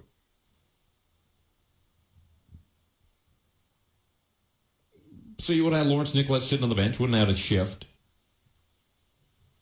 The Canucks didn't lose this game. They didn't lose the series because they didn't dress the 7th defenseman tonight. Yeah, it didn't help that Alex Edler went down. And Edler left, with 3:24 to go in the first period, scoreless game at that time. Dustin Byfuglien again, causing havoc in on the forecheck, banging and crashing, doing his thing. If they dressed 7 defensemen, I guess they would have had an extra D-man that could have slid in and played, but you already had Andrew Alberts. He barely played. And Lawrence Nicolet was not going to be a difference maker in this game. So I didn't have an issue with Alain Vigneault dressing 6 defensemen and going with a full complement of forwards. I would like the forwards that he had dressed to show up and play. I think it would have been, a nice thing of Pavel Demitra if he had not turned the puck over. Final shift in a Vancouver Canuck uniform. He didn't get a chance to play in the third. Didn't get a chance to atone for his error. That was it. Last time you see Pavel Demitra in Canuck colors fishing a puck out of his own net after coughing it up on the power play with the game hanging in the balance. Thanks for coming. Enjoy your $8 million, and I'm sure he will. Out to Surrey we go. James, you're up next year on the Team 1040. Yeah, hi. Okay, obviously the Canucks need some help, so I was looking at the free agents for next year, and I got some names here. Okay, as far as forwards go, Matt Cullen, center, he played for Ottawa at the end of this year. But he's a real gritty forward. He was good in the playoffs for them. Another guy, I don't know what you'll think of this, but Matt Cook. We know he's, heard of him? What's that? I've heard of him, yes. Well, he's a good playoff performer, right? He's gritty. He hits people. He gets in their face. He's good that way. He gets in guys' face. That's Mark Savard. Well, yeah. We don't want to really go there, but I'm just saying, he's a good playoff performer, right? Matt Cook's had a very good playoff run this year with the Pittsburgh Penguins. When he's stuck to hockey, he's been pretty effective. Yeah, exactly. Yep. And we know that, like I said, he hits people, right? They need those kind of players. And then on defense, I would go with another guy from Ottawa, Anton Volchenkov, who's a good defenseman. He blocks tons of shots. He's a big guy and plays a lot of minutes. And Andreas Lilja from Detroit, who's another really big defenseman, solid, stay-at-home defenseman. And, he's played on Detroit. That's a winning team. He comes from that kind of environment, which might be good for the Canucks as well. You've got it all figured out. You've done your homework. And apparently the Canucks are going to have an exemption, and they can just spend as much as they want with complete disregard to the salary cap and the fact that no other teams will be in the running for any of the players you just mentioned. Matt Cook's been there and done that. I don't think he's coming back here to Vancouver. It's not the craziest thing that I've heard tonight because Matt Cook has had a fine run with the Pittsburgh Penguins. I don't see that happening here. Matt Cullen, who knows? He's a guy that's played his entire career out east. Times was all right for the Ottawa Senators. He was a guy that was, that name was bandied about before the trade deadline as a guy that maybe was linked to the Vancouver Canucks as a third-line center. That trade obviously didn't happen. Volchenkov, and I talked about him a little earlier on, not a number one guy. Tough to play against, tough as nails, blocks a ton of shots, as the caller mentioned. But in that mold of Willie Mitchell or Matthias Ohlund, stay-at-home guy, doesn't have a whole lot of offense to his game. It's a puck mover's game now. And I know you need the guys that battle, but to me, Volchenkov is a little bit more of what the Canucks have already in Kevin Bieksa and Alex Edler. I don't see Volchenkov coming here. I don't see Volchenkov on the Canucks' radar. And I think he's going to be a guy that probably, fetches a pretty penny. there will be a team out there that overpays to get Alexander Volchenkov this offseason. Again, maybe not that I would expect the Canucks to name names, but when if Mike Gillis chooses to address the media at the end of the season, GMs usually have in this city, and the coach as well. Gillis does things differently. There's no rules that says he has to do it. But maybe we'll get some indication of the type of player where he thinks that he has to get better. Maybe I'm way off. I just don't see Volchenkov coming to Vancouver. That said, I mentioned earlier that he's a Willie Mitchell kind of player, and so along those lines, I guess there would be a fit if Willie Mitchell is moving on down the road that they might be in the market for that type of player. Again, not saying it won't happen. I just don't get that sense that it's going to happen. To Langley we go. Colin, you're up next here, Team 1040. I was actually at the game tonight. I managed to get some tickets with my girlfriend. And the first period was great, and second and third, as you can tell, it was a bit of a disappointment. But the thing that struck me the most, and it might just kind of pass over people's heads a lot, but you look at teams like Phoenix and Ottawa in the first round. They went out at home, and after the game, after the handshake, they were skating around saluting the fans. Vancouver, right after the handshake, Luongo bolted down the tunnel. Just, to me, that was a complete lack of disrespect for the fans. And I know he's upset about the game. He's really hard on himself. But we're the ones that pay his paycheck. We managed to get tickets for $200 a piece for this game, but they were $100 below face value each. That's everyone there is paying at least $100. A lot of them well over that to watch this game. There's 18,000 people there spending this much money, and he doesn't even have the respect to at least raise a stick to us. Sammy Salo tossed his stick over the glass by the penalty box, and that was it. Not a single, everyone else just followed Luongo down the tunnel. Yeah, and I heard that on the post-game show as well. I was downstairs working St. Louis Blues locker room. What is this, 2003? I guess it could have been last year too. But I was downstairs working the Blackhawks locker room. I didn't see what took place out on the ice. I heard that. I was disappointed. I was disappointed. I get it. You're frustrated in the heat of the battle and the loss, and you lost 3 times on home ice, and maybe you think people there just want you to run down the tunnel. They don't want to see you anymore. 308 consecutive sellouts. And a guy like Roberto Luongo has been around long enough now. He should get it. He should get it. And he is still the captain of this team. And he should have showed some leadership in that instance. And you see more and more teams now get to center ice, raise the sticks, little salute. Night after night after night after night. Even after what the Canucks put on the table in the way of a performance in games 3 and 4, people keep flocking back to the rink. Can't get enough of the Vancouver Canucks. We're doing a post-game show till 2 in the morning. You would think that the least that the players could do is a sign of respect to the fans, a terrific fan base, loyal supporters through thick and thin. Give them a minute. Salute them somehow. So when I heard that, I was disappointed. I won't lose much sleep. I'm not going to get a whole lot of sleep tonight, but I won't lose sleep over the fact that they didn't do it. But, yeah, perfect world stuff. Absolutely. Vancouver Canucks should have saluted their fans after the loss to the Chicago Blackhawks. So I hear you, caller. I side with you. You're going to have to get over it, though. 604-280-TEAM, Star Team LaSalle. Last call for your phone calls. Another 10 minutes or so to go here, and then we'll park it for this night. Almost do a high five with the morning boys coming in. We're not going to be able to quite do the crossover that we've talked about for the last couple of weeks. But if we hung around for an hour and a half later, we might see the whites of the eyes of Scotty Grintoul and B-Mac. No more playoff payoffs. They are done. They were out in Richmond this morning. Another successful run there. Giving away tickets in the afternoon. No more tickets to be given away. Well, you can have my tickets to games 3 and 4 of the third round. On me. Compliments of me. You can go to what would have been games 3 and 4. GM Place. Consider it my gift. 10th caller. No, don't bother. Don't go there. Bakes is looking at me. Roger in Maple Ridge, you're on the Team 1040.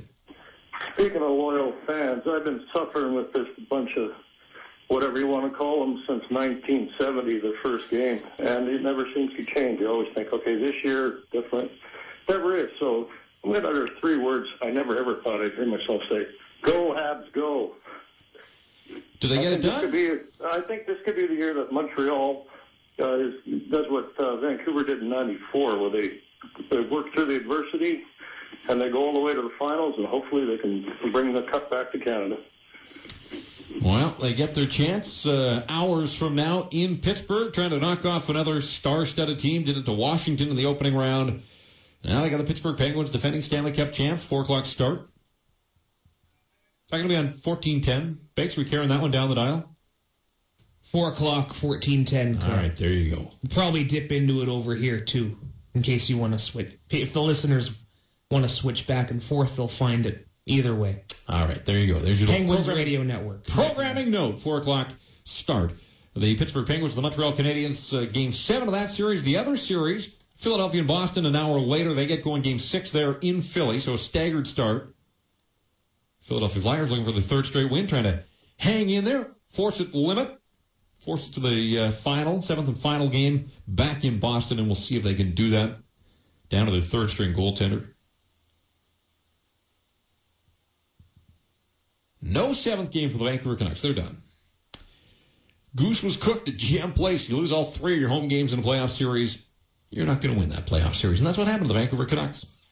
Outclassed in so many areas, didn't get the stops that they had to for the most part. Although, again, Roberto Luongo gave the Canucks the net minding they needed in the first period. Terrific stop off Dustin Byfuglien, 1 minute and 6 seconds in. Loose puck, down low, bang, bang play, and Luongo reaches out with that left pad of his. Made a great stop.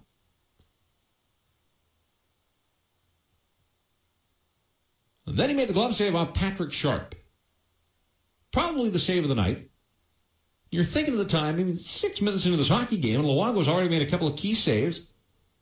You know, the rest of the guys might be able to feed off him. Didn't happen. Couldn't get him any run support. Couldn't get him a goal to work with. Canucks fell behind 2 minutes into the second period, exactly 2 minutes in. And 36 seconds after that, it's 2-0 hockey game.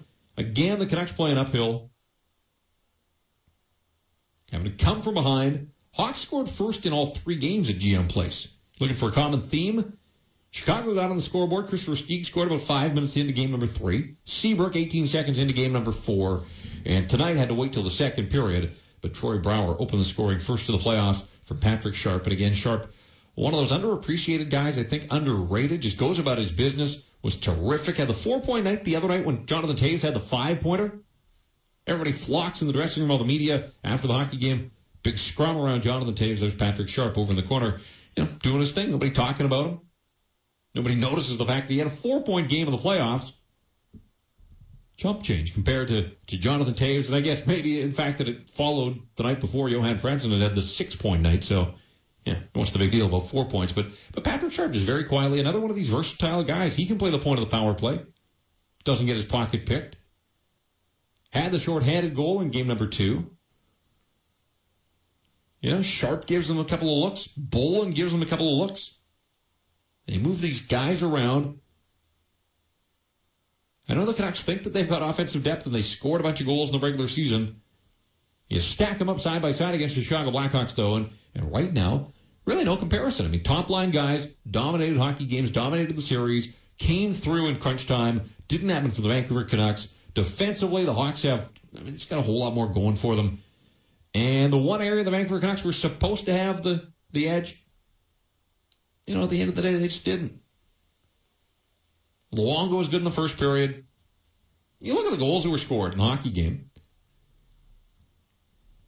Not a whole lot that Luongo could do on the opener. Troy Brouwer gets a step on Kyle Wellwood. Shoddy defense from Wellwood. Off the rush, deflects it home. Versteeg walks in, basically a 2-on-1 after BX overskates the puck. Good shot by a guy who knows how to score goals at the NHL level, Versteeg. The Bolin one, yeah, you would like to have seen a stop there, but breakaway in that situation. Good play by Bolin. Then in the third period, Patrick Kane, not a great goal when you look at the way that the puck left his stick. But, again, it's Patrick Kane, so shifty. Got in behind the Canuck defense, and then Dustin Byfuglien able to walk in on goal. Luongo hung out to dry. Made stops in the first period. There were some areas in the rest of the hockey game where you thought, okay, maybe he could have given the team a save. But even if he had, took till the third period for them to get a goal. And at that, it was a defenseman again. 4 of the last 5 goals scored in the series by Vancouver Canucks. Coming from defensemen, they got 1 goal from a forward in the final 2 games. Elimination games, season on the line. Crunch time. And the only forward to score is Alex Burrows into an empty net. They weren't going to win. They weren't good enough. Best team won the game, best team won the series. Chicago Blackhawks move on, and the Canucks are left to wonder what happened. Where did it go wrong? And that's what they have to address now. It's up to Mike Gillis and his management crew and the coaching staff. Get together, put those heads together, and try and figure out the areas that this team needs to improve. And then they've got to come up with some sort of blueprint to get out there and improve this hockey team. I do expect to see 2 of Cody Hodgson, Jordan Schrader, Michael Grabner as regulars in the lineup next year. Grabner proved here in the playoffs that he does not look out of place at the NHL level. Guy can skate with anybody. He is an above-average skater. At speed, and Grabner can stay with anybody. Now it's a question of it. You saw it with the young Mason Raymond a couple of seasons ago. One thing to be able to fly. Now you've got to be able to use that speed to back off defensemen, but control the puck and do something with it. And this season, Mason Raymond's hands caught up with his feet. 25-goal season. I don't know what the expectations are on Michael Grabner. It's a little soon right now. Got the whole offseason to think about that. But very quickly, as we wrap things up, you got the Sedins and Alex Burrows all under contract, all coming back, you would think. Kessler's long-term contract, his extension kicks in. Samuelson under contract. Mason Raymond needs a new deal. But I would think they can get something done. So there's your top 2 lines. I don't anticipate a whole lot of turnover. The top 6 forward spots for the Vancouver Canucks. The change will come. The bottom 6, they've got to be bigger. They've got to be better. Probably a spot for Grabner. I think you retain Kyle Wellwood for all of his flaws and the fact that he just looks like he doesn't give a damn for most of the regular season. The guy competed. He showed up. He played hard. He was fairly consistent in the playoffs. Wasn't very good tonight. Didn't take a penalty in the playoffs. I think Daniel Sedin took 6 minor penalties in the postseason. Yeah, Daniel with 12 penalty minutes. Kyle Wellwood didn't have a penalty. Didn't have a penalty last year in the playoffs either.